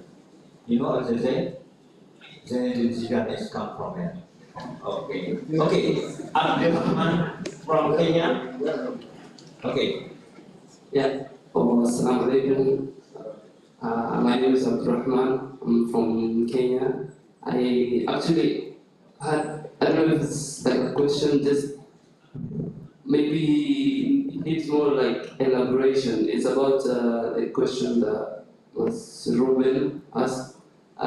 He said that like we as like students, but the science are the one that have the knowledge, but at the end of the day, it's the like politicians that will make the choices, right? So you say about we need to bring more like awareness, like from us ourselves, but to some extent we've seen many people that have tried that have fallen. Maybe the people who wanted better for their countries, like especially in Africa, we've seen so many great leaders fall down, but right now the leaders that we have are not really, they don't care about the people as much. So maybe more elaboration. Yeah. So sometimes like I said, you make decisions. Sometimes you cannot kill yourself. You are not a politician, but do what you can at your level. Tomorrow when you die, God will not ask you about what you have done. He asks you what you have done. Right? Everyone will ask on you what you said you done, not ask you about you and your family, the people under you. Yeah, the president will be asked about all people of the region, 270. Right? But you will be asked of what you done. You as a student, for example, I am a classroom. I'm just a student, first year student, What can I do? Can I switch on the light? Right? Can I switch on the light? I think no one will ask you no. Right? When you do what at home, for example, you practice this kind of things. If you have your siblings, your family, you can do your change at your level. If you do, I do, he do, everyone do, then the change will happen. Right? So this is how we can do the change. Because the awareness starts from the people. Politicians don't go. Okay? But people will always remain. So we need to practice based on your level. Okay? For example, at home, like I said, for example, for me, at home, when, for example, this is boiling the water. Okay. She used to do 1.8. Now she reduced. Now it's only 1 liter. I made progress with it. After that, last time when we go to sleep, she put aircon 18 degrees. And then we go and buy blankets, $200 to keep us warm. Can you imagine this contradiction? You put the aircon 18, and then you buy jackets, $100 to keep you warm. Why? You can pay 25, 24. And then you buy. So it's contradictory because in the both, you pay electricity and you buy for the jacket. So these kind of practices actually are very simple practices. For example, I give you an example. I don't use the car to do it. I always cycle. I go, even my book, I go cycle. Because you explore different things, it's good for your health, good for your brain, good for everything. So you do this kind of small things. As I say, if one do it, another person do it, another person, then we have a big change on your level. Don't change something which beyond your level. Because the river is too deep. Can you swim against it? No, come on, it's too big. So you need to go aside slowly, let me reduce the speed of wave. That's it. Thank you. Okay, thank you very much, Professor Saad. Okay, let's give him applause, big applause to him. Okay, 1.5 hours we have in this room. So before we close this session, I have two closing statements. First is in Japanese. Okay, in Japanese we have tagline: "Life is bright, brightness." Yes. So if you not bright, this is not life. Between you have to keep the light on. Yeah, we need to keep the light on.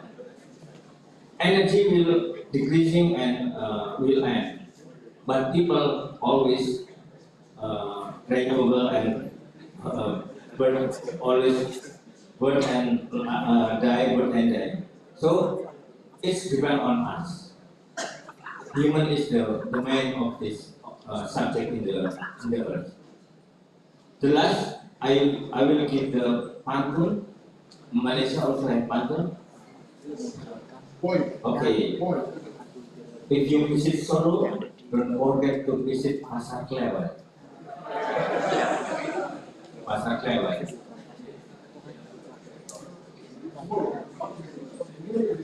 Yeah. And also don't forget to buy batik.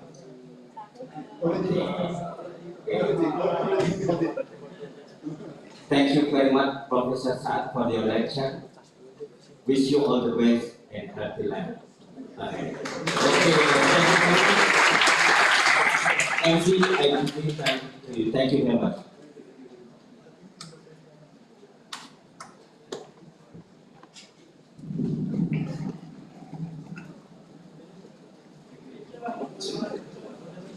Thank you to the speaker and moderator for the very insightful session. We will have a break. The event will be resumed at 1 o'clock p.m. Hadirin, kita akan memasuki waktu istirahat. Acara selanjutnya akan dilanjutkan kembali pada pukul 1 siang.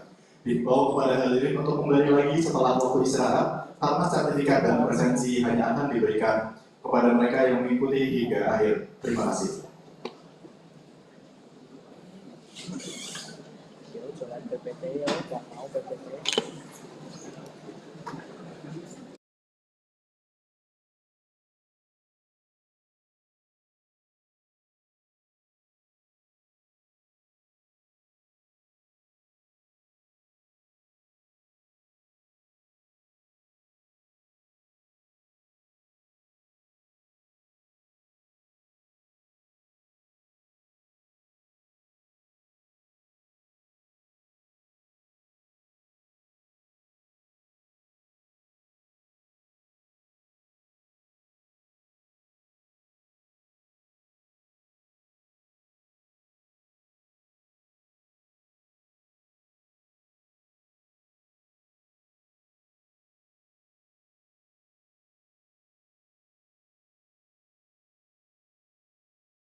We will now continue with the second session, the research workshop with the topic Advanced Research Method, Academic Collaboration and Publication Strategies.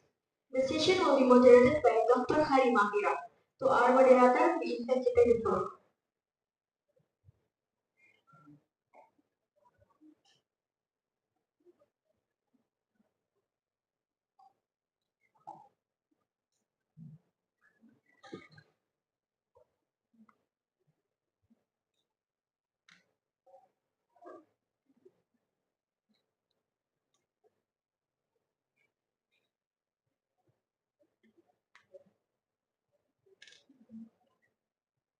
Assalamualaikum warahmatullahi wabarakatuh.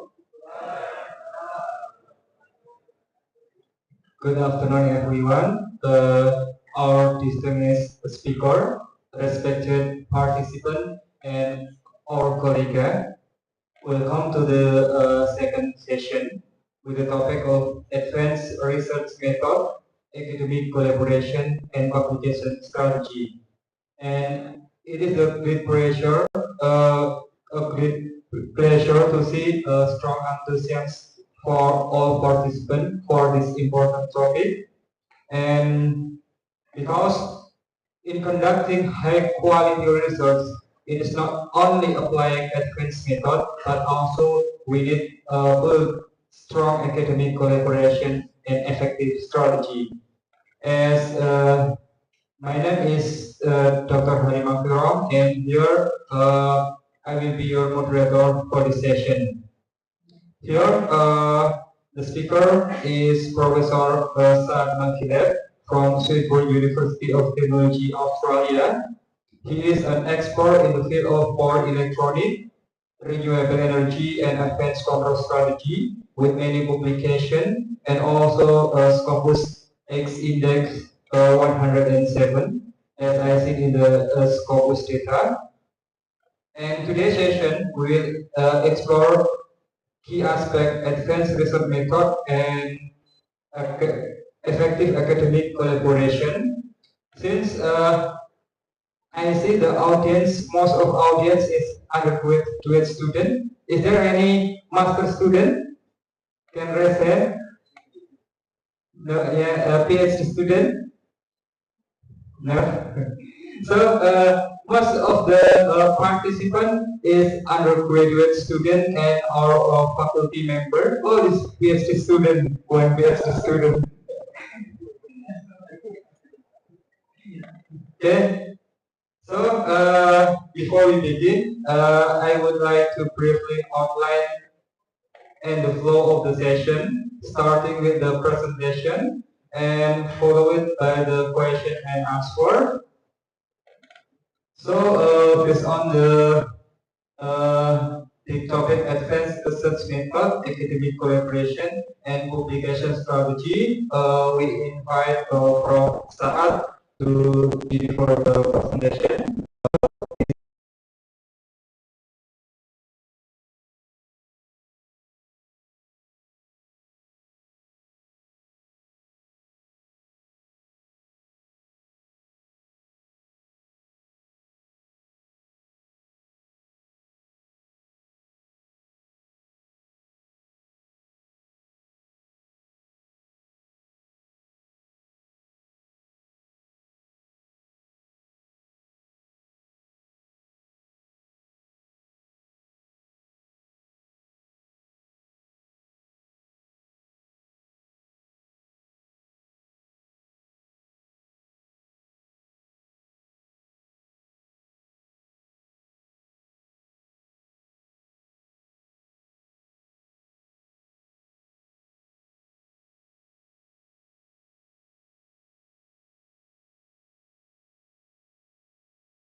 How do we become number one?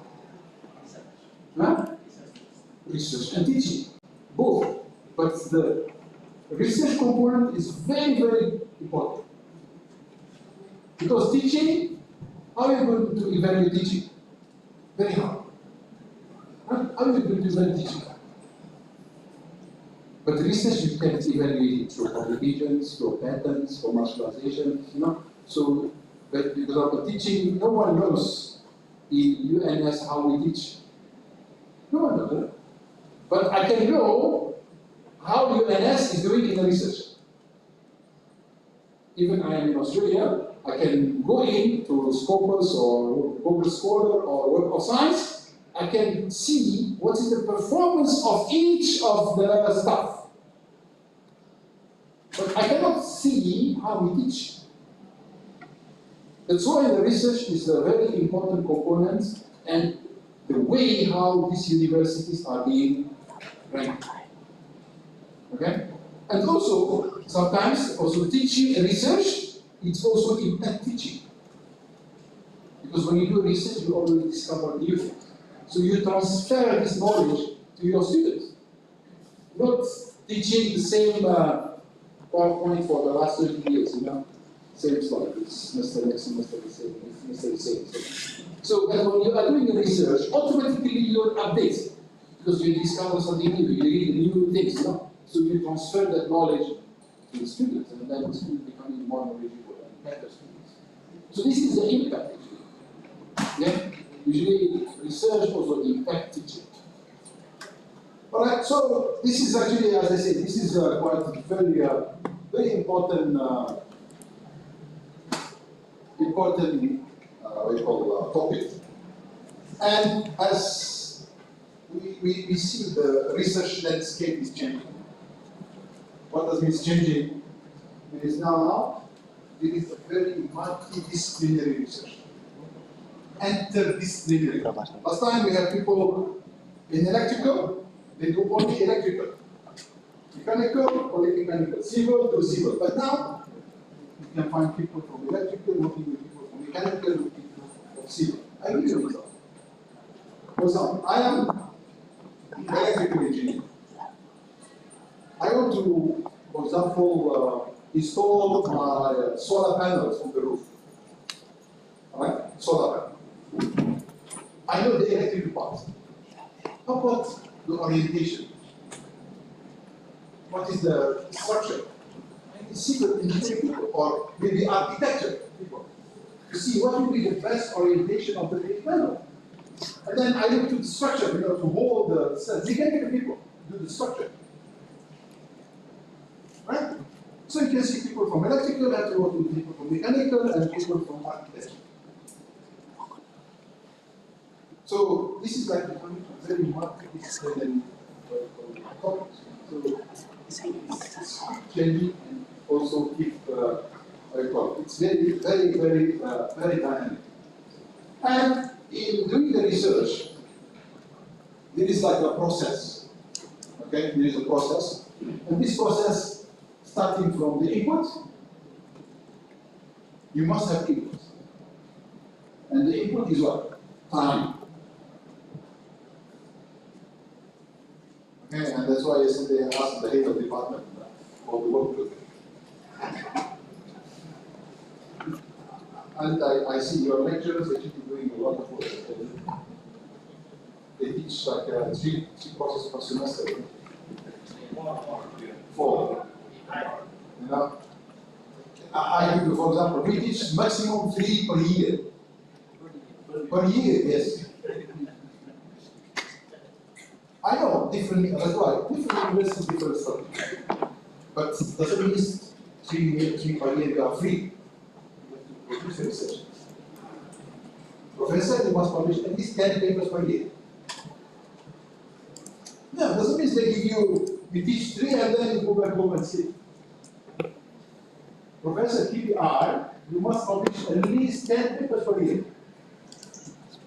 If you ask me which one is better, I better teach. Because teach, you go to the class, teach, go back home, that's it. Paper, you submit, reject, submit, reject, submit, reject. What do you do?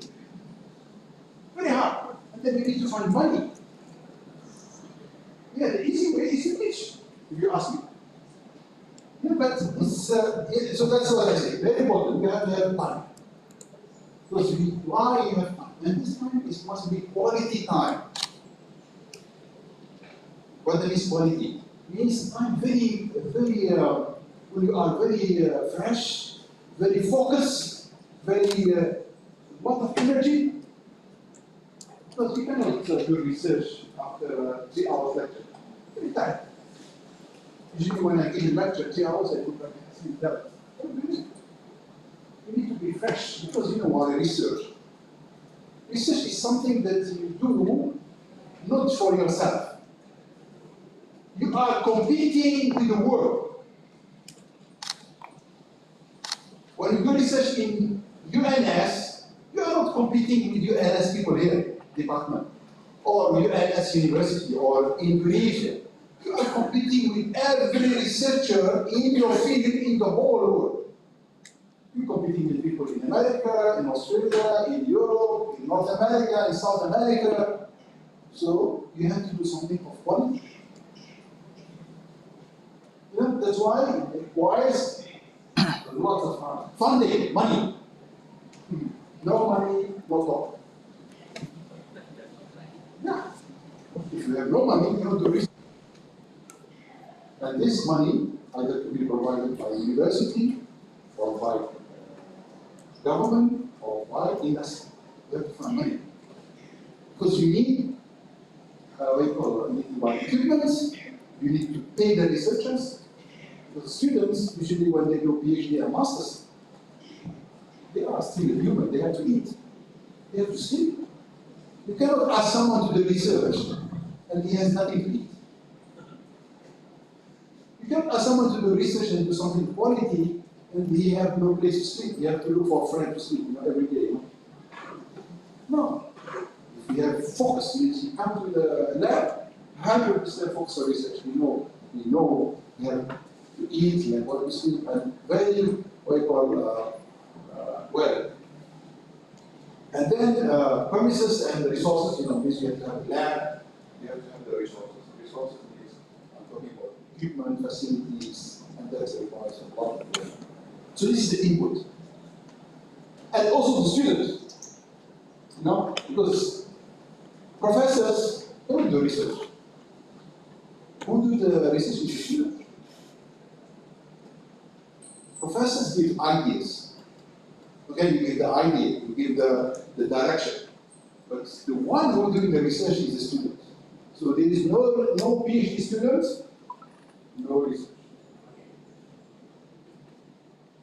Okay? This is the rule. You can ask the lecturers to teach to the research when they have time. To teach 4 courses or 3 courses per semester, you need to prepare, and then you deliver. After that, you need to prepare the exams, and then you need to mark, and then you have to prepare for applications, and then you have to do this. Yeah. But if you have PhD students, postdocs, then you can do the research. Because these people will be working full time, 24 hours doing the research. Okay? And that's the strategy everywhere in the world. If you go all the top universities, the one who do the research is the PhD students, master students, and postdocs.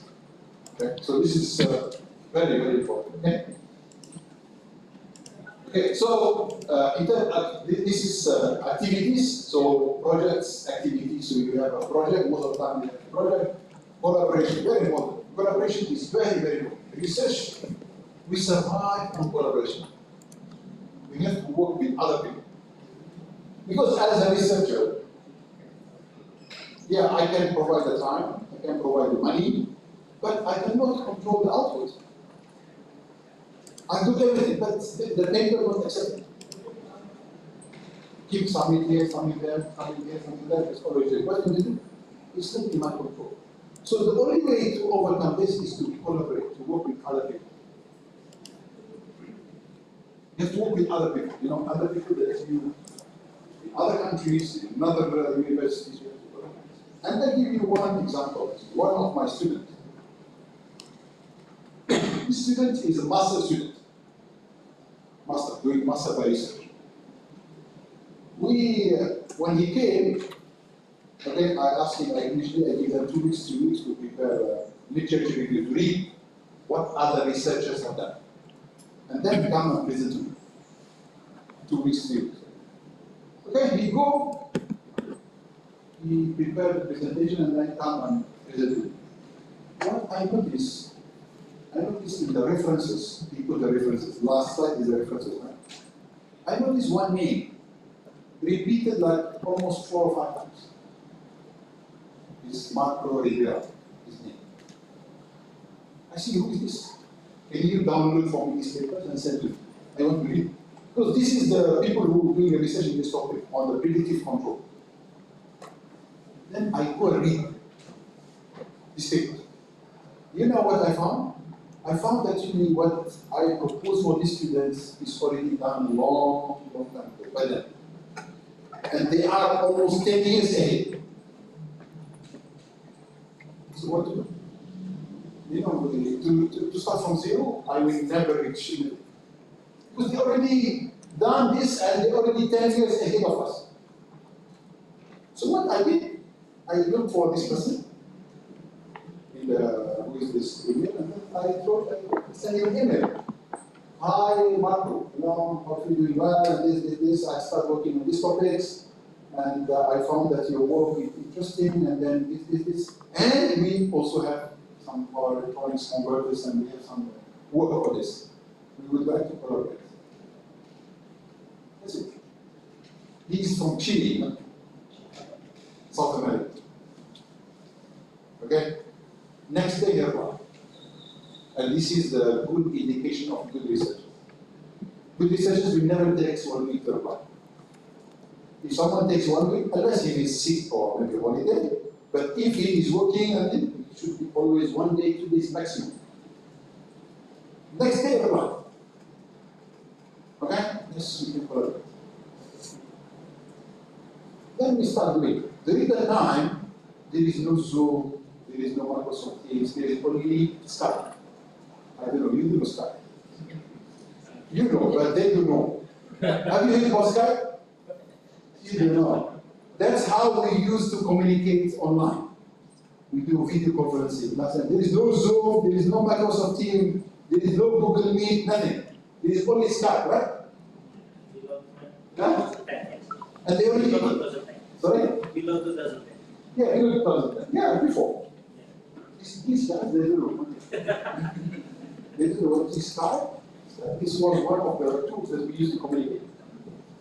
Then we start working together. Okay? You know, master students, one master student, he published 6 journal papers, Q1 journal papers.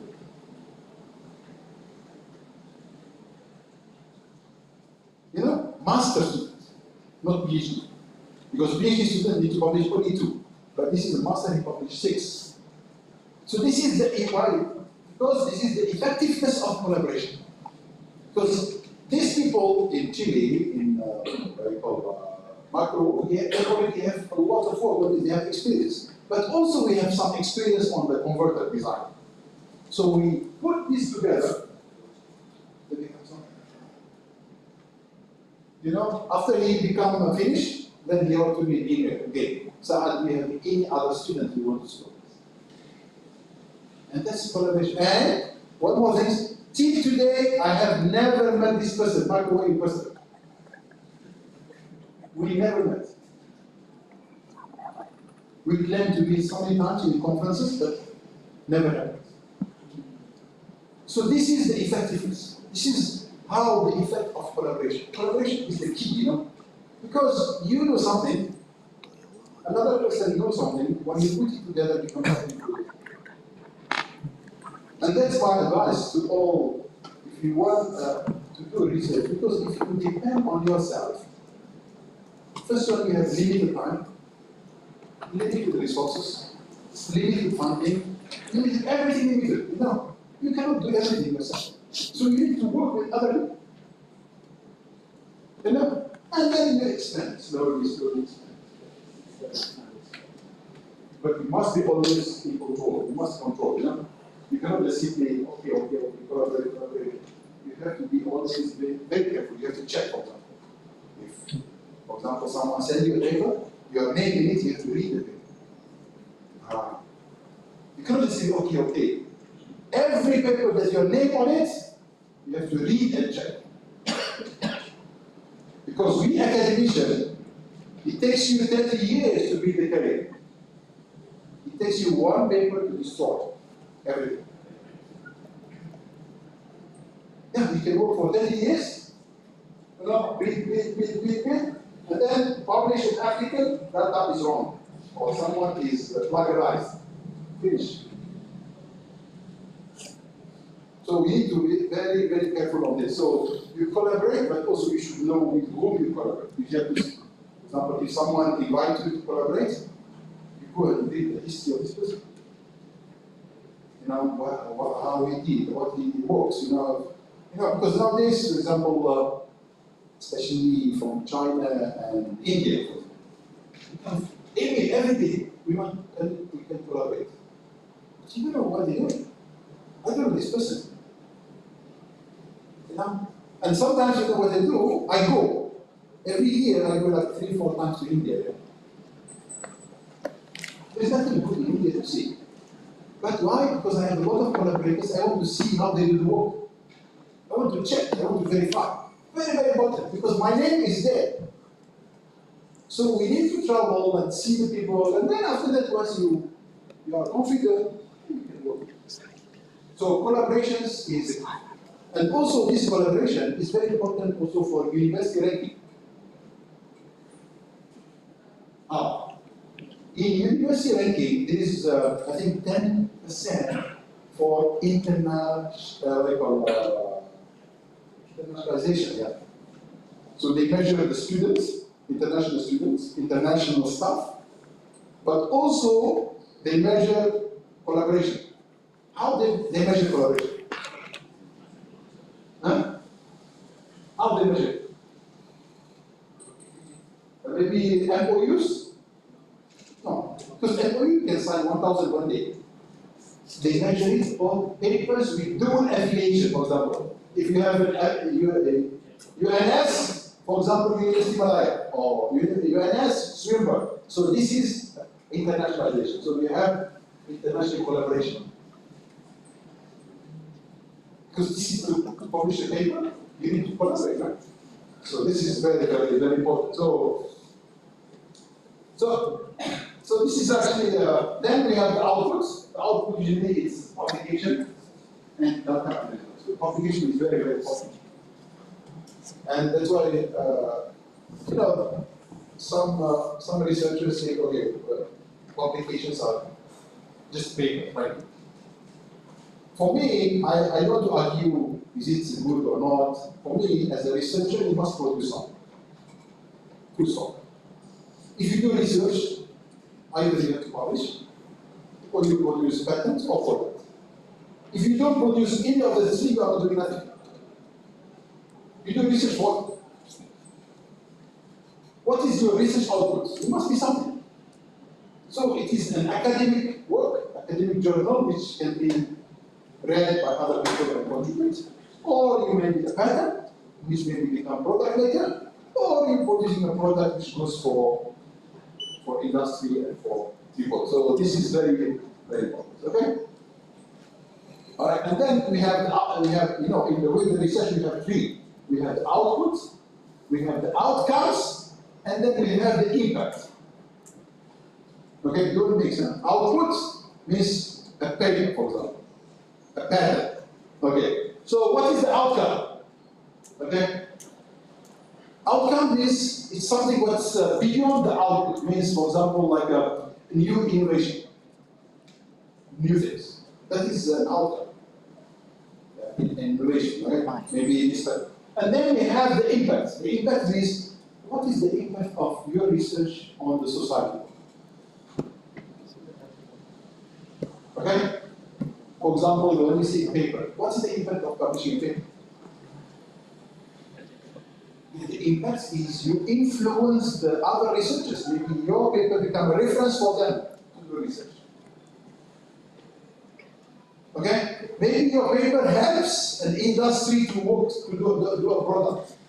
So that's the impact. You measure the impact on the society. So you have to always differentiate between output, outcomes, and impact. So how we measure the impact? For example, paper, how we measure the impact? Citation. Paper impact measured by the number of citations. Citation means how many people have used your work as a reference for the research. So you impact them. For example, if you do a patent, what's the impact of patent?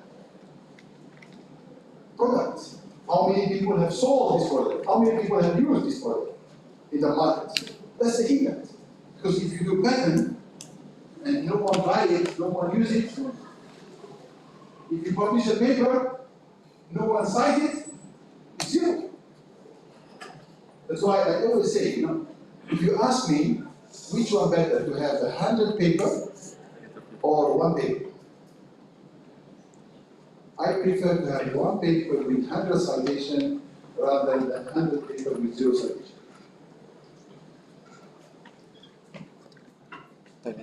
Yeah, so that's the impact, because when you have one paper, there are 100 people have reference to your work.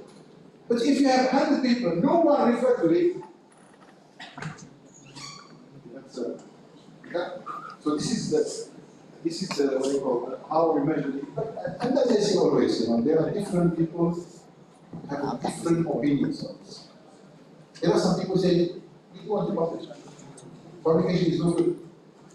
Yeah, that's fine. But tell me what you can do else. You can't tell me you don't publish and do nothing. You can teach it. There are some professors, for example, they say, I want to be a teacher. Good teacher. Yes, good. So you do innovation in teaching. Maybe design textbooks, maybe you do new teaching methods. Yeah, that's your contribution. Okay, for example, I say I want to commercialize. Yes, good. Sell, design and commercialize. There must be some output from you as a professor or as a lecturer or as a researcher. So, any questions here? Any questions? Yeah, this is just the impact. The impact is measured, like I said just now, about citations and so on. So this is you can move. Yeah, okay, I think I have to move to the most important part. I have explained this. So the question is, always people ask, what is high impact? This is always we ask, when publishing high impact journals. So what does that mean, high impact? Okay. So first one is widely read. Means there's a lot of researchers reading it. So this is the and for example, in publications, the high impact journals, which is number one is Nature and Science. If you publish one Nature in our university, they give you $100,000. $100,000. Not to your money, but to use for your research. Not to your pocket, but to use for research. So this is the impact. So it's very high impact. Impact factor is about 60. So usually what we use this either highly cited, means top quartiles. Quartile means Q1, Q2, Q3, and Q4. The first 25% is considered Q1, second 25% Q2, and so on and so forth. And within Q1 also means the first top 5%. Within Q1, within the top 25, also there is classification. Okay? Okay? And they are also, they have a very high influential in shaping academic or policy. Means these papers have been used as a reference to change the policy because they are good quality, good researchers. So people on policy making, they refer to these papers. Okay? Right? Also, they have a very low acceptance.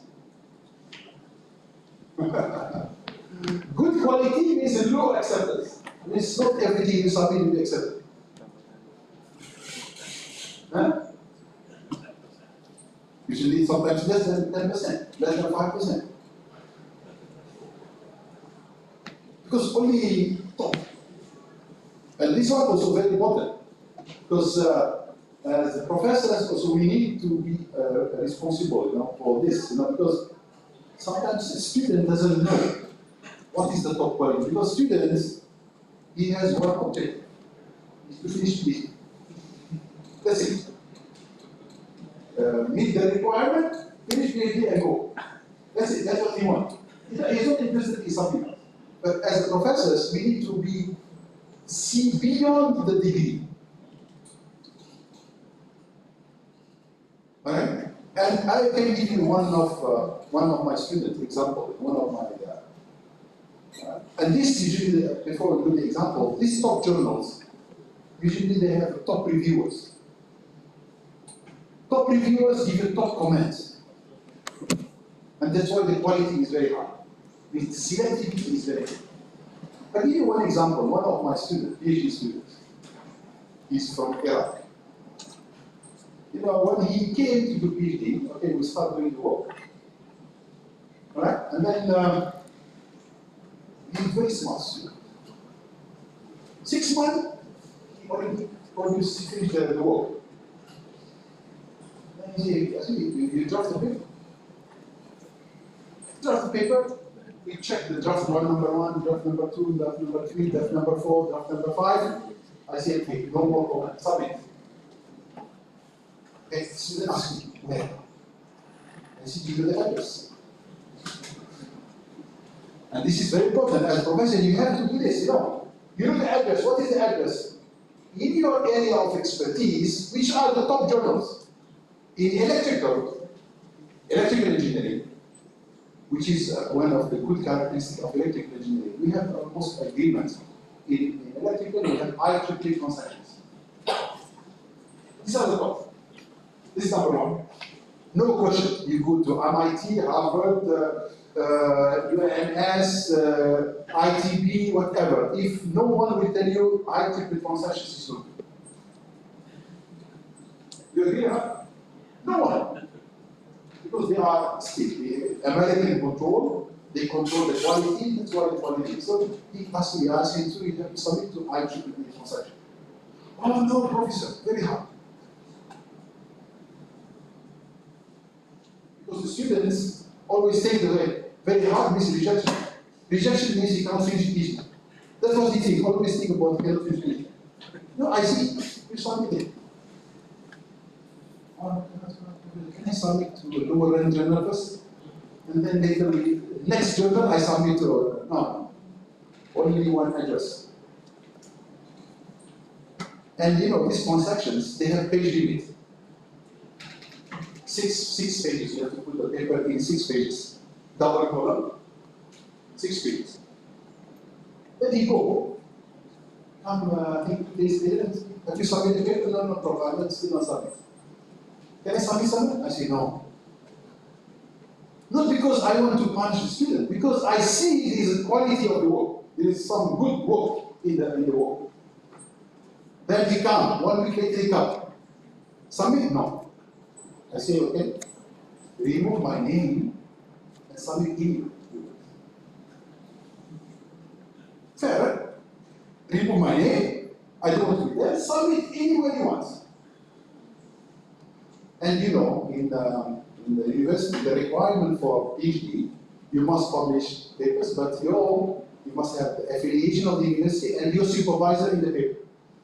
Because if he submits, he loses everything. Unfortunately. But as I say, we are doing this not because we don't like students, because we think that it's good quality. Then it's on it.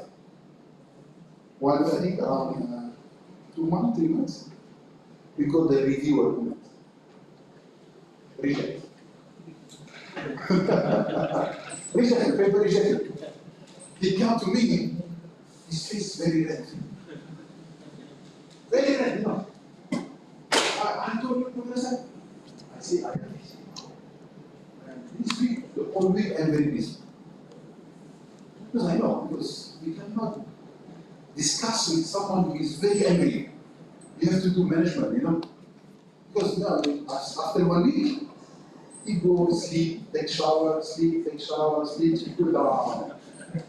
The pressure will go down. Yeah, totally, I'm telling you, very important, because if we discuss during that time, there will be bad things.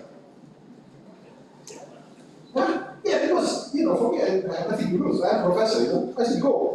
That's it, I'm not interested. You question me, I say, okay, go. So, he is going to lose. So I say, okay, go back. I'm busy. I'm not busy at all. The only things I want to see him in that condition.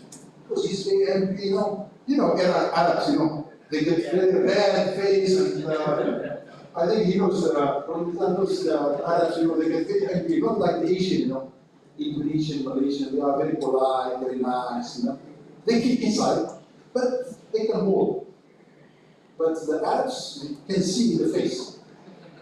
You can see the anger in the face. Then I said, in 1 week, I will see you. And he come after 1 week. Different person. Okay, can we sit down? Can we see the comments? Yes. We bring the comments. Paper 6 pages, right? Comment 9 pages. We submit 6 pages. We put the comment 9 pages. More than the paper. Yeah, salah. I say, for me, I see differently. Because if you want to reject something, why do you have to write 9 pages? You can write 1 sentence, right? Or half a page. 1 page. Why write 9 pages to reject the work? There must be something interesting. There are 6 reviewers. 6 reviewers means each reviewer wrote a page and a half. And that's why I see the top journals and the top reviewers. Top reviewers give you top comments. Okay? Because there are some journals tell you the English is not good. There is no originality, no contribution. It's not that. I want to comment on the technical of the work. So, okay, means 6 reviewers, each reviewer reads 1 page and a half. Then I say, can you give me the most 2 positive? Yeah, these 2 are very positive, 2 reviewers. So can you address the comment? Yes. How long? 2 weeks. Go. Address the comment. Come. Submit. Where? The same address. The same address. Submit. Accepted. Then I see what the next 2 reviewers.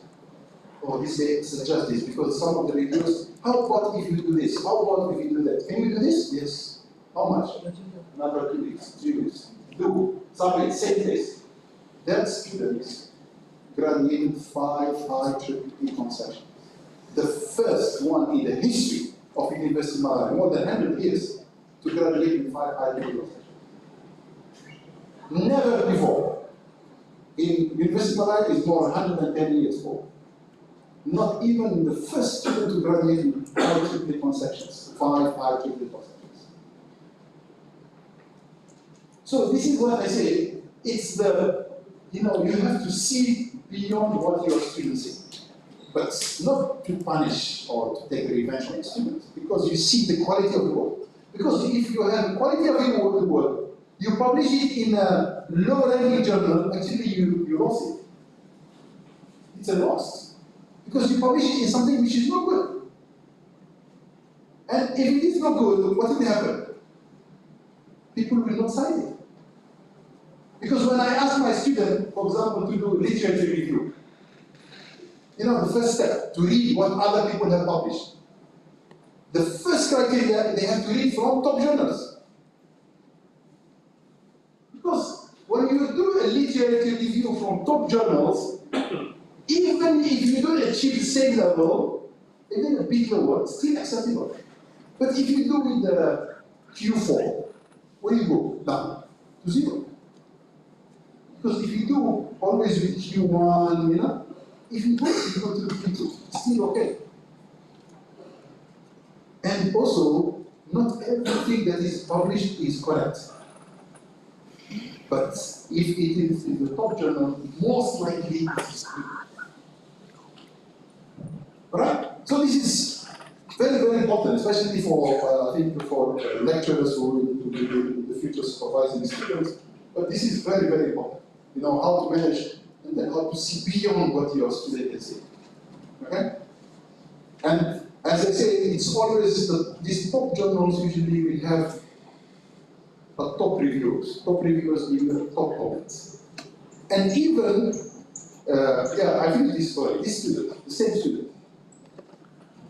What we have in PhD, we have the final examination. We have to appoint two professors and one internal examiner. Two examiners from outside the country, and one from the local.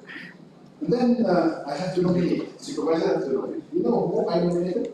I nominated two professors. One is Agabi, you can search his name. He's #1 in the world in power electronics, from top University technology. And Fred from Denmark.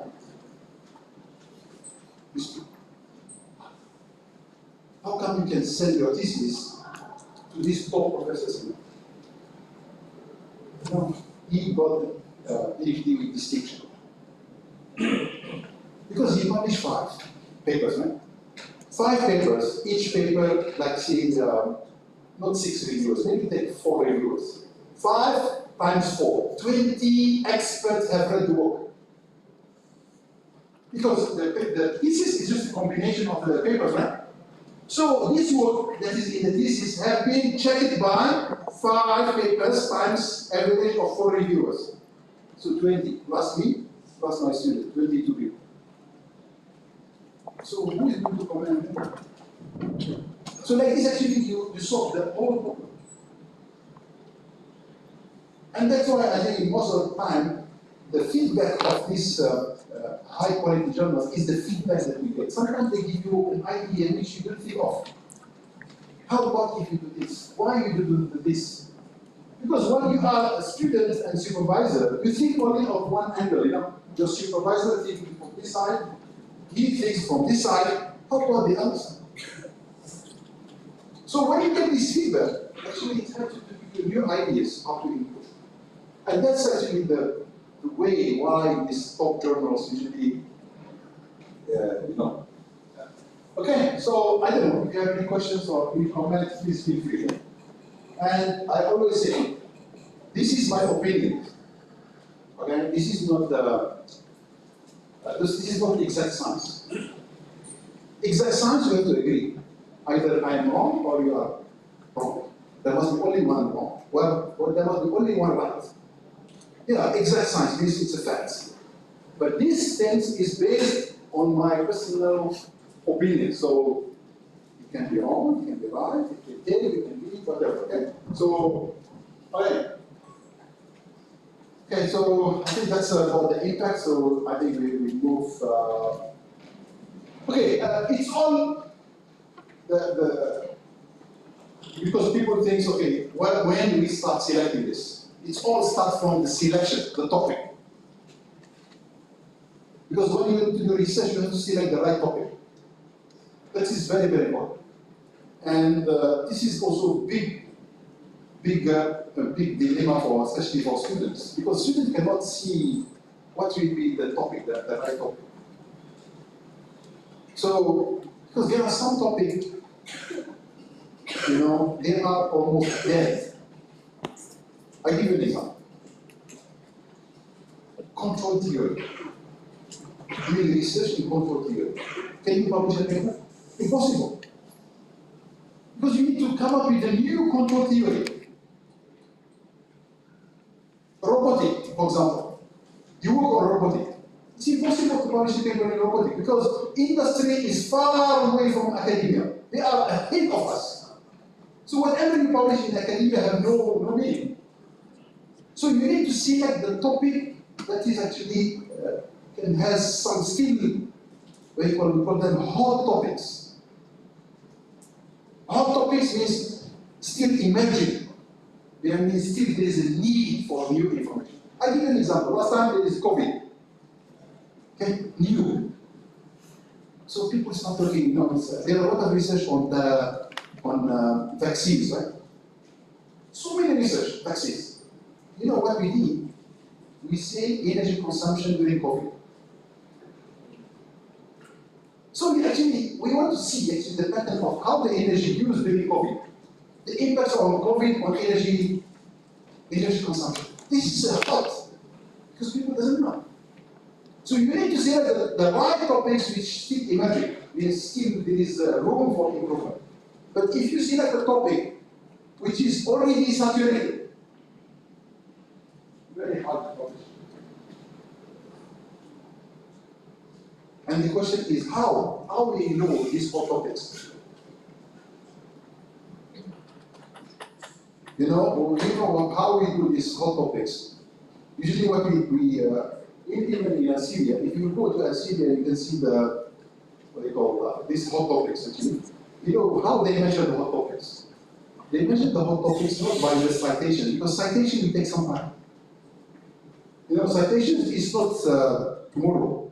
Because I publish a paper, and then he downloaded it, then he liked it, he started with the research, maybe 6 months, 1 year, and then he published a paper. Maybe you publish a paper only after 1 year or 2 years, then you can see the citation. But how do we know the hot topics? We know the hot topics by the number of downloads. For example, one paper published only 1 month, there are more than 2,000 downloads. This means a lot of interest on this topic. This is called the hot topics. High downloads. Because high downloads will lead to high citations. So this is selecting. There are some, what you call, strategies. So that's how you should ask the right questions, big questions, okay? And then make a bold and clear contribution. Very important to make because most of the papers usually, where is the contribution? People can't see the contribution. So you need to highlight the contribution in every part of the paper. What we have? Title, we have abstract, right? And then we have introduction. Then we have methodology, result, discussion, and conclusion, right? Contribution needs to be highlighted in all the way. For example, in the abstract. What do we write in the abstract? Abstract is not the summary of it. Abstracts consist of 6 items. That's why it's very difficult to write abstract. The first sentence or the first 2 sentences maybe is the background. Second is the problem. There is a problem. Third is the objective. There is a problem, I want to solve this problem. Third or fourth is the methodology. What methodology I have used? Fifth, some results. 6 is the conclusion. So when you read the abstract, you know the problem, you know the objective, you know the method, you know the result, and you know the conclusion. Then you go to the introduction. The introduction is the most difficult part to write. Why? And most of paper actually rejected because of the introduction, not because of the result. You know why? Introduction is not introducing, not telling what you call the power is equal voltage times current or this. Because you are not writing paper for undergraduate students or school students. You are writing this paper for researchers like your level or higher. So they know all the basics. Introduction, not introducing things. What is introduction? Introduction is telling what other people have done. Critically reviewing what other people have done. And this is the most difficult, because you are going to read, understand, and critically review what they have done. They have achieved this, and they are lacking of this. This is very difficult to write. And every part of the paper, some authors, they can cheat. Only the introduction they know. You know why? Because if you say, this reference is something, I can download the paper and read myself and check. If I find you telling actually you didn't read the understand. So the most difficult part in writing the paper actually is the introduction. Okay, because the results, you are the one who do the result. Very easy. You have this result, you can discuss. Very simple. But introduction is the most difficult part. So you have to highlight the contribution. Very, very important. Alright? Okay, and there are some terms which you have to use, for example, in terms like languages, the terms that you use, for example, novel, finding, challenges, and so on. So these are some of the examples. And then also, very important, sometimes we think cross-disciplinary. And sometimes when we do research, we don't always find something always new, or we always improve. Sometimes we might find something negative, and also that can be published. I'll give you an example. For example, if I assume I'm doing research on this laser pointer, I have a laser pointer here, right? I want to do research in making it more energy efficient. So I think using more, two batteries. Okay. Using two batteries. I want to do research to make it only run with one battery. That's energy efficient, right? And then cost effective. So my research topic is how to make this laser pointer runs on one battery. Yeah, and start working on this. Start looking, changing the laser, everything, changing the circuit, make it more efficient. And in the end, I achieve the result. It runs with one battery. But during the testing, I found actually the range used to be, for example, can go to 50 meters. Now becoming only 20 meters or 10 meters. That's the impact. Because you reduce the power, so the range reduces. So how am I going to put this? What is my contribution? My contribution has a negative impact on the range. Correct or not? Yes, I have reduced the number of batteries, but the problem is range reduced. How I make it in a positive way?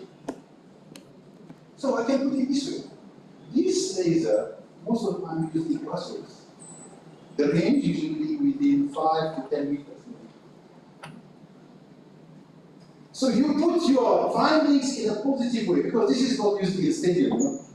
The goalkeepers, they put the laser in the eye from the watching. This is not used for that, this is used in classrooms. So actually, it makes sense, because even if you have it 50 meters, you never use it for 50 meters. Most of the time, when we use it, in lectures, classrooms, how many? From one side to another side, how many? 10, 20? I don't think so, 20 maybe. 20 meters? Yeah, around 20 meters or even 30 meters, okay. But it's not 50 meters, it still be can be used. So this is even finding sometimes negative impact, but you need to find a way how to put it on a positive. Okay. So, okay. And also, of course, discipline, I think it's very, very important. We sometimes may have maybe a different area, different research topics, different areas. Okay. Okay, this is okay, this one. For example, here, like I say, this laser pointer. So, yeah, the energy efficiency reduced, so but I have to put the economic part. What is the economic part? The cost reduced.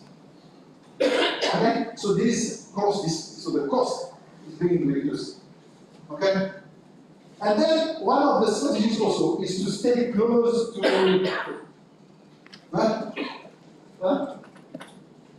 gatekeepers. What is gatekeepers? For example, if I want to publish in in one transaction, I have to follow some people. You have to follow these people, who is the editor? Where did he publish? What did he publish? These are called gates keepers, because they are the one who is going to make decision on my paper. For example, where is the editor from? Where is his area of research? What topics he works? So when you go to the conference, try to meet him, try to talk to them, try to understand actually how they think, these people.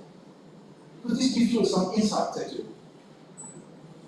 So this is quite very editors, editorial board members, and all of the target journals. Very, very important. Okay? Influential scholars. Yeah, this is unfortunately this is the case. Sometimes if you write a paper from UNS, you submit it, it gets rejected. If the same paper, another university, top professor, submit, it gets accepted. So this is because this is we call this review process, this kind of process, it has some problems. It's not perfect, okay? So why? And that's why sometimes it's good to take along some scholars, why? Because once I see, for example, I see the report, if I saw one of the authors, which is well known, I can see that 50% this paper is passed. You know why? Because these people, they already checked. Because he is the top person, in the area. So he will not accept to put his name on something which is rubbish. Which actually he has reviewed the paper. He has made sure that the paper is correct. Then only he agreed to put his name. So then this paper will be most likely will be good. And also in terms of citation also. Usually these top scholars will have the followers, like in the Facebook, whatever, So they have followers. Whenever they publish new papers, there will be a lot of citations. That's why what I said yesterday, when we talk about the citations, it's all the start from 0 to 1. We start finding 1 plus 1 paper. But once you reach a certain level, it becomes natural. Because you will have people who are following you in the topic, So they will wait for your papers to come out. And that's why you have to keep your research also topics within the same discipline. I give you an example. One of the topics which we work for 15 years, for example, is MPPT control, maximum power point trackers for photovoltaic systems. Every year, we publish at least 3 to 4 papers in this topic. And if you look in our citations, this topic always gets citation because people keep following us. Whenever we introduce something, they will read. Because if you keep changing from one topic to another topic, you have no followers. Okay? You have no followers, people who follow you. And these people are the same like the social media works. It's the same principle. You need to have a lot of researchers following and trusting your work. And also you need to make because that's always the question, how to increase the citations. Increasing the citations, there are some they call right ways and there are wrong ways. Wrong ways, people ask his friend to cite. Or when you review a paper, you have to cite this paper. That is wrong way, never follow this. But there are some correct ways. For example, making your paper available to other researchers. Because, for example, do you have IEEE access here in UNS? You don't have IEEE access. This is good for me. So now I will download all my papers and send to all of you. Yes, this is how to promote. Do you have access to SciDirect? Okay, so the IEEE is done. So I will download all my papers and then send to all of you.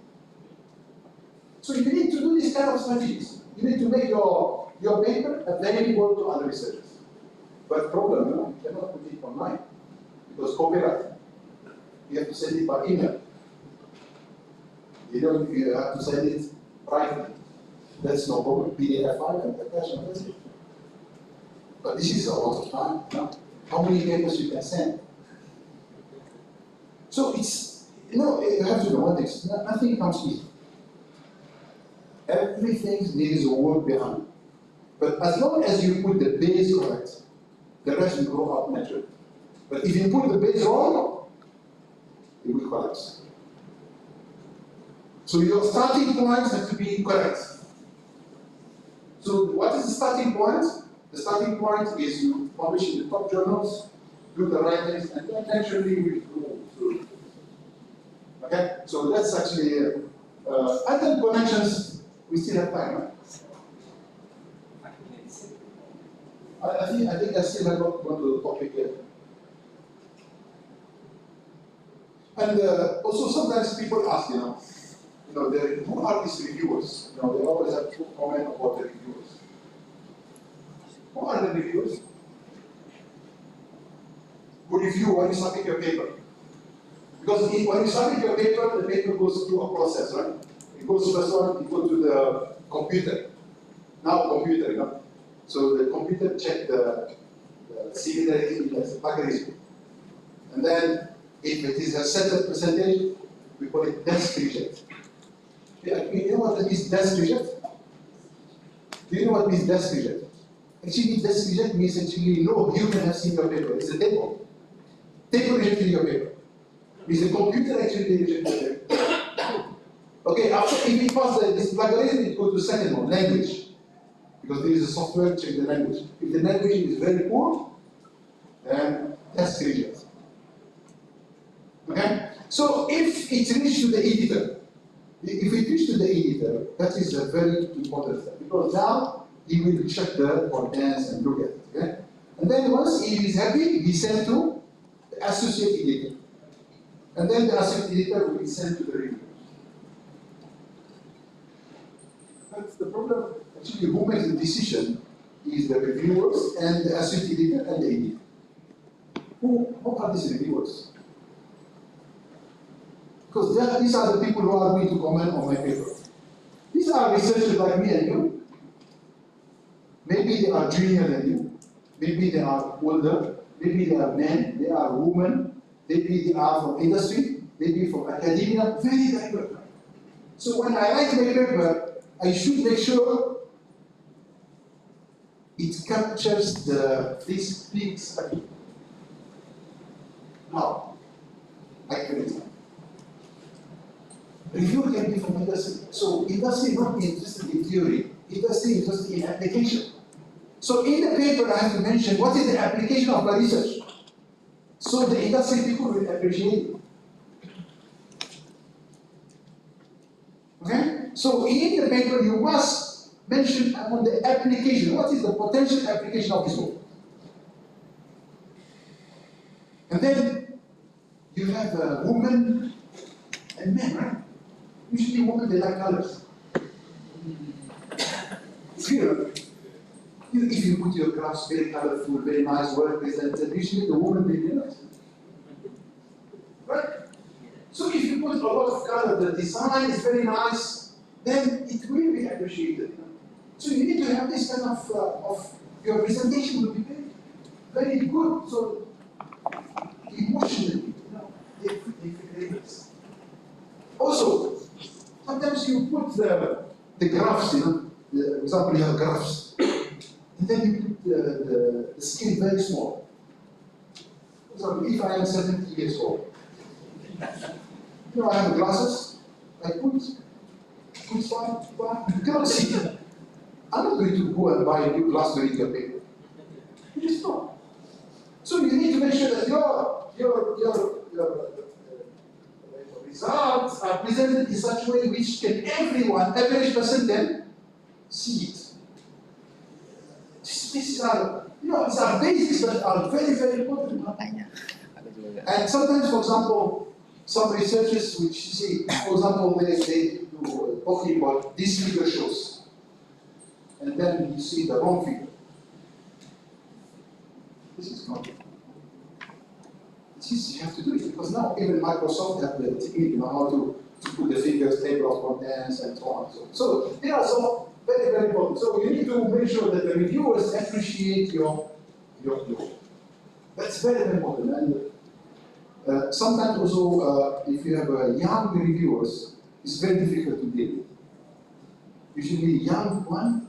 You know, I have sometimes, you know, when the PhD students reach the last year of their PhD, when I get a paper to review, I give to my PhD student. You know, one of my students, I got the paper in his topic, in his PhD topic. So I tell him, okay, can you go and read this paper and give me a report? He go, gives me the experience very, you know, very energetic, and then comes to me, 2 pages. All negative. I see, you didn't find anything positive in this paper. I said, go back and find me all the positive things. Because the reviewer need to bring both negative and positive. And personally, I'm the reviewer for 30 years now. I never rejected the paper. Unless if it is really very, very poor. Because you need to give a chance to the authors to assess. Then I told him, okay, you go and read all the positive. I say, now can you put them together? Highlight the negative, highlight the positive. Because these are human like you know, you need to tell also the positive and the negative. Okay? That's why most of, if you find the reviewers, you know, very, very negative, mostly it's young researchers. You know, young, they just want to prove themselves. Yes, I know this, I know that, I know this. But usually seniors, usually they are very nice, you know, because you know, they already passed through this. You know. So this is a kind of what I call reviewers that you finish.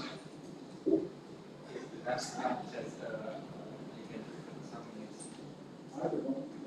I think this is what 10 slide, I think.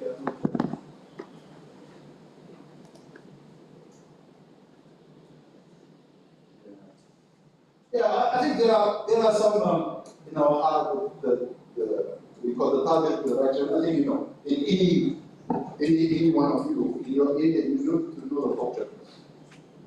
Okay? So this is very important. In each area, okay, of research, you must know the top journals. Because if you know the top journals, you know, you are not going to perform the correct HH review because you have to refer to the top journals. Okay? And so on. So there are many ways, you know, the impact. There are the impact factor just an indicator. Okay, and I think this is the introductions. So this is, I think, the questions which I have already answered. So why publishing in top journals is very important. It's not important only to yourself, the university, to the country. So very, very important. The top journals usually attract the citations. So this is naturally, if you select the right journals, you pick, and why the citation is very important. Because that's why I say citations, it's very important. Because this is the only measure how to measure the quality. Because if I tell you my journal is good, you see my journal is better, this says the journal is better. So how are we going to judge? There must be a third party, which has no interest. Okay? No relationship with any side by it. And even now, even the self-citation, for example, self-citation, you cite yourself. Self-citation sometimes is a must. You know? Sometimes you must do self-citation. You know why? Some people say, oh, self-citation is not good. You know, we got one paper rejected because of self-citation. Because we didn't do self-citation, they rejected our paper. Because self-citation, you are telling the people you have published this book before, and this is a continuation. You are not hiding the previous work. It is an additional work. I give you this example of this, and then I start one with the last story. So I have one PhD student again. You know, I have a lot of PhD students. I think now, over 110 PhD students graduated with me, and more than 50 masters. So I have learned a lot from them. We learn a lot from the students. As professors, we learn a lot from our students. So I have this student from Pakistan. This was a very bright student. We submit one conference paper and one IEEE construction for electronics. Same time. Then this construction takes some time, review, first edition, second edition, and so on. And then the conference paper we present. And transaction is an extension for the conference. So we publish something in the conference, and then we extend it, we publish it to a journal. And then we go and present the conference. And then the conference comes to the IEEE Explore. Publish. I think in a revision fee, one of the reviewers checked and found that this work have been published in a conference. They sent us a rejection. Why you didn't cite your conference paper? Because you need to cite, you need to tell them, you have 10 references, 6 is yours. Yeah, 10 references, maybe 1. Maximum 1. If you have 20, maybe 2. Because this is now how they detect, Because this is self-citation, this one is very, very complex, but if you have any questions later, we can ask, You can ask. Okay, I think I have to stop here. My time is out, so maybe we can have some comments, some questions, but I will share with you the slides. There are lots of actually information in here, maybe we can discuss. Okay, all right? All right? Okay, thank you very much, Prof. Saad, for the inspiring presentation. Next, we will go to the Q&A session. Is there any question? Please raise your hand. Okay, one. With one again. 2 person. Not yet. Okay. Please mention your name and your department. Assalamualaikum warahmatullahi wabarakatuh.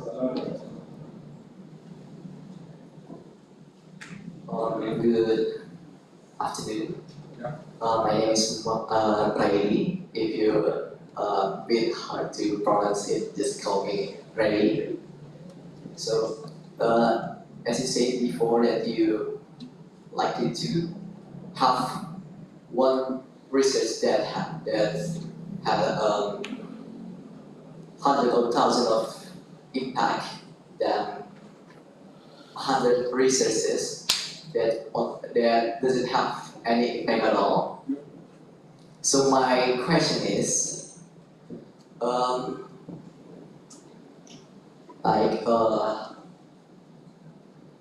which one better that we make small researches that make 10 to 20 to 30 people's getting impact, but with low risk, funding, time, and others, or aim to the bigger, to the higher, wider impact that give more people got the impact. Let's just say the topic is coffee because I love coffees. Okay, so let's just say the small research is to know which flavor that people insisting on in the region of Surakarta, which coffee flavor, and the impact is for the coffee shop owner, like a businessman of the coffees, or the higher impact one, like the inventing or upgraded brewing method of coffees Yeah, something like that. Yeah, I got you. So your question is, would you like to have like a research with small impact, small local shots, for example, in this area, or bigger impact? So when, as I think I in the introduction I said before, when research, when you do research, I'm talking about the global. When you do a research, for example, because we make research to solve our local problems. Okay, so for example, we have something in Solo, for example, here. An issue, we do research to solve it. So our impact is on our community here. That's fine. That is your impact. But if you want to do research, which is a global impact,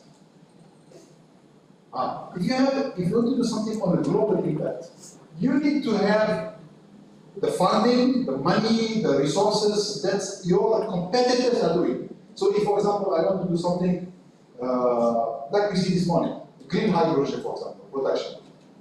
Okay, here in UNS, I need to have the facilities that MIT have. Because I have to compete with them. Because I'm doing something of a global scale. But if I want to do something which is on a local scale, that's fine. So that's your impact. But your impact is measured on the local scale. It does not have a global scale. You understand? Because, for example, you want to do coffee flavor. I give you an example. Coffee, you give an example. Okay, Indonesian, they like different flavor than Australian. Australian have different flavor than American. Okay, you go to coffee, I take an example. Which one is the best coffee producer? You know, Starbucks? Is it good? Is it good? No, but globally, Starbucks is the best coffee, or coffee bean, right? But in you go to Australia, no one goes to Starbucks. The best coffee is the coffee shop, small coffee shop that's in. You understand? So the impact is depends on what scale. For example, I want to do research to solve a problem on my local scale, or for example, my country. Or so that's how you measure the impact. You cannot measure something which you solve, for example, in here in Solo compared to something which is globally, no. Because there are different approaches, different resources, different things. Because when I do something globally, I have to take the global opinion, for example. The example for the higher impact is the maybe inventing a new brewing method that need more funding, resources, and others. So it is like investment instruments.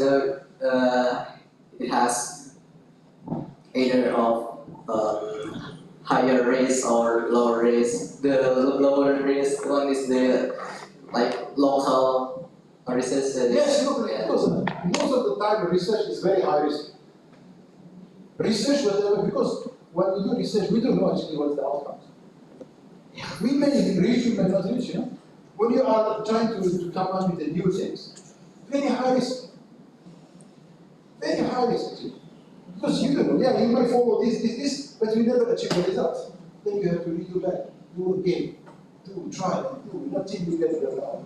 Very high risk. That's why most of the research usually, you know, what they call it, fundamental research. Because we have applied research, we have fundamental research. Fundamental research means something, discoveries, new things. Usually only government who fund this kind of research.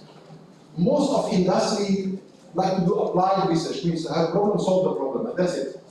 But fundamental research, we come up with the new innovations. It's very, very high risk. Sometimes you do research, you take money. Yeah. Right? Thank you. Thank you. Thank you. And I just also take a comment. Yeah, please.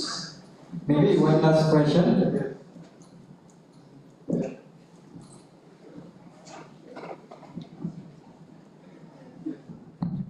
Assalamualaikum warahmatullahi wabarakatuh.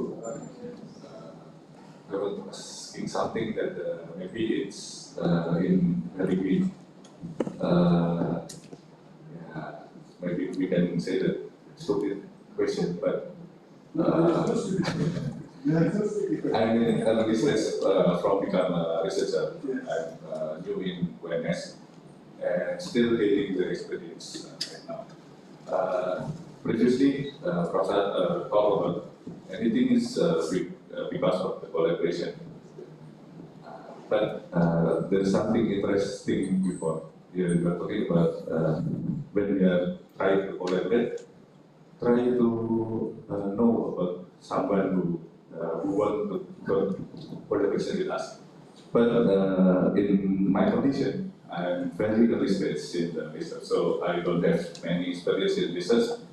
Maybe I just want to ask advice from you, Prof. Saad.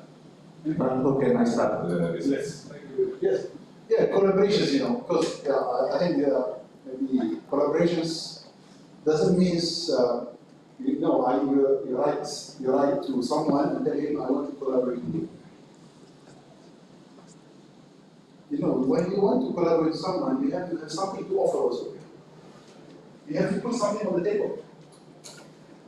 Okay? You cannot say, I know this one, I know all the things I want to collaborate with. No, you don't have time to teach, No. So you need to offer something. That's how the collaboration works. They have something, you have something, then we can put together and discuss. Like was yesterday with Prof. See, they have a lot of facilities which we don't have. Maybe we have the converters we have, then we can combine and put together. He has something to offer, I have something to offer, then we put together and then get. Okay, so how about maybe Prof. and myself, we are very old. We have a lot of experience, but how about young researchers? That's a big question. Young researchers, you have to start from zero, you have to scratch. Unfortunately, you need to work. You need to do a lot of hard work to prove yourself, to put yourself on the map.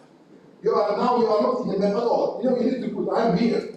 So you need to really do some genuine work. And then the collaboration here, it can be within your local, within your department, for example. Within these people trust you, we work with you, they can want to help you. But to collaborate with someone outside, they are very calculated. What do I get? I collaborate with you, what I get. Yeah, maybe you can say, for example, one of the ways you can do some research and then you need some inputs, improvement. Okay, yes, I have done this, I need your feedback. That's also something people will like. If they check the work and they find it's good, but you have to start with it. Okay? So you need to start something, and then maybe you can lead them, because attending these conferences is very, very important. Attending the conferences, meeting with other researchers is very, very important, because that's where you see people. When you can discuss and you can share the knowledge. Because we researchers,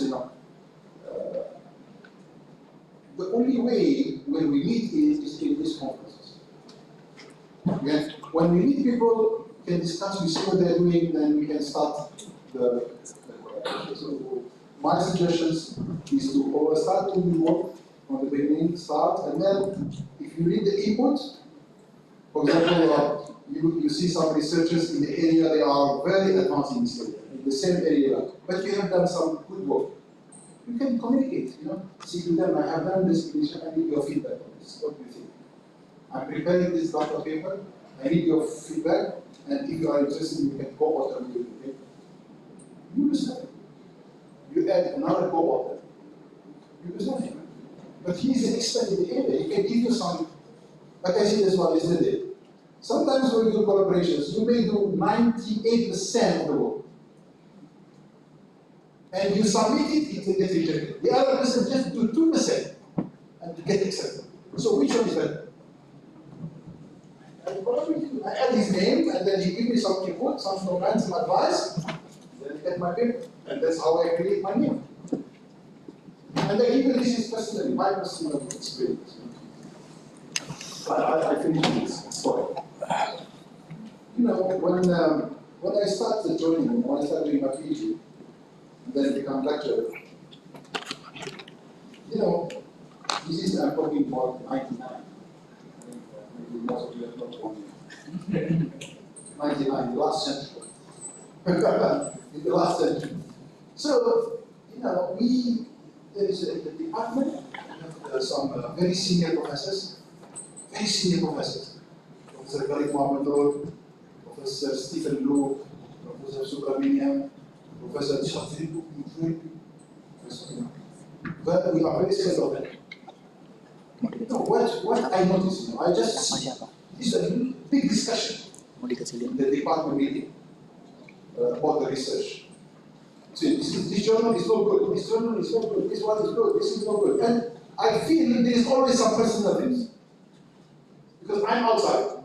Because maybe that professor is publishing that, that's why he defends the journal. The other professor, because he published, oh, this is my journal, is good. So there is one professor, I see, there must be some solution for this. What's the, the advice maybe for electrical, he told me this. Electrical engineering, the best journals with high critical studies. If you want to publish and no one questions your work, publish it. So and then I start searching, not only in my university, but outside. I found this professor, Beliau from Elec. He's in Tokyo, he's number one in power electronics. Then what I did, wherever he published, I tried to follow. That's why you need to have a mentor. You need to have someone to follow as a young researcher. You need to have someone that's in that area that you have to follow. Then he published in his journal, I tried to publish it. He go to this conference, I go to the conference. Slowly, One day, I go to him, and then we start publishing together. And then we supervise it together. That's why you need to have some role models that you have to follow. Okay? Because for example, my supervisor was not a role model for me. Maybe he's good in leadership, but when he's in the research, he's not.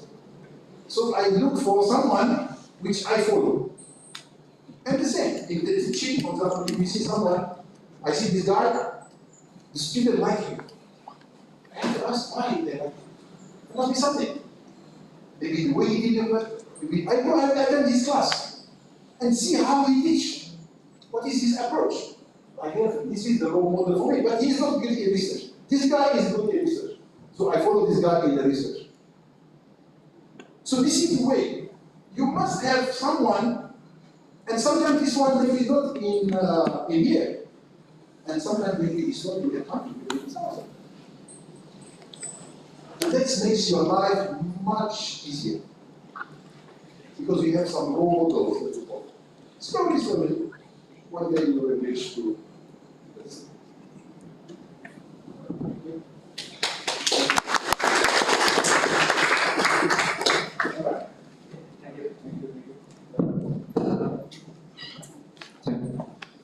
Okay, we come to the end of this session, and once again, Prof. Saad, thank you very much for sharing your knowledge and experience. And for all the participants, thank you for joining this session. We hope that we can get insightful knowledge from this session. And finally, we close this session. Good afternoon and Assalamualaikum warahmatullahi wabarakatuh.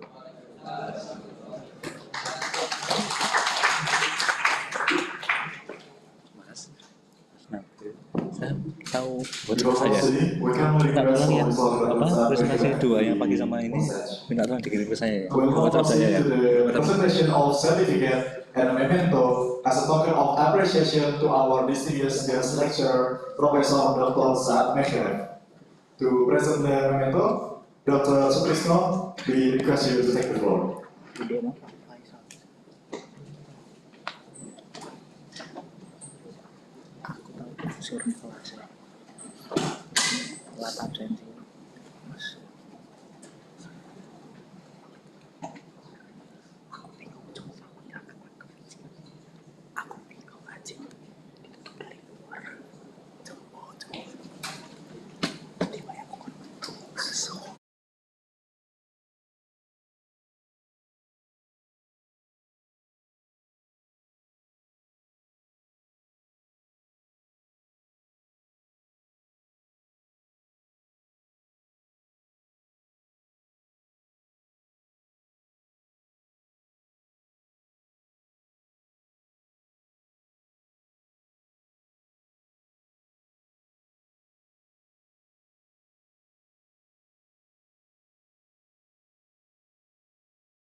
maju ke depan untuk foto bersama.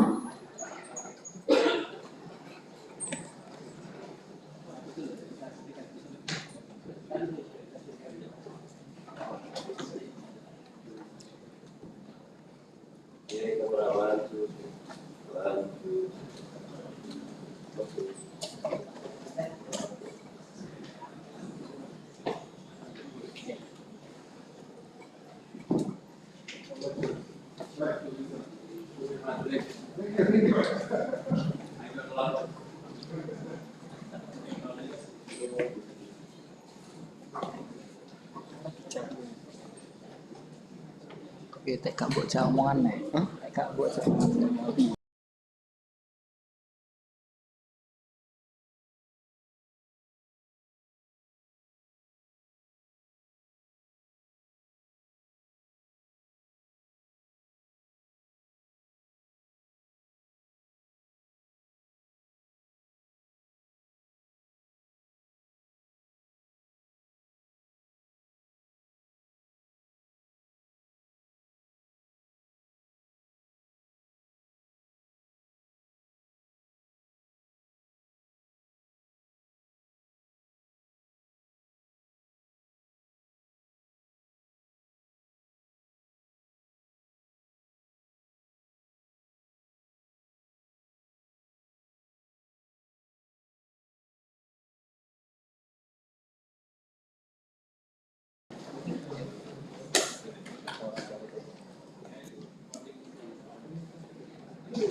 Sebentar.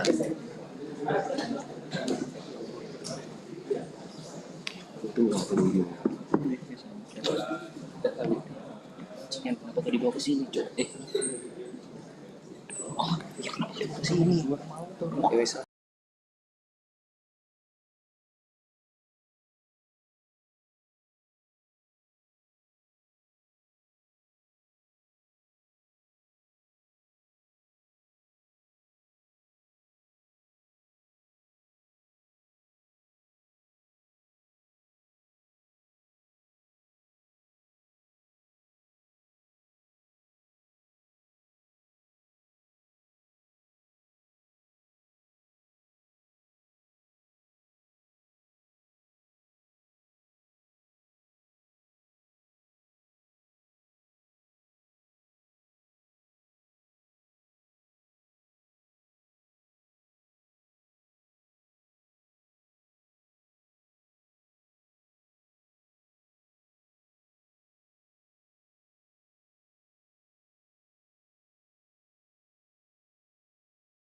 To the end of today's agenda.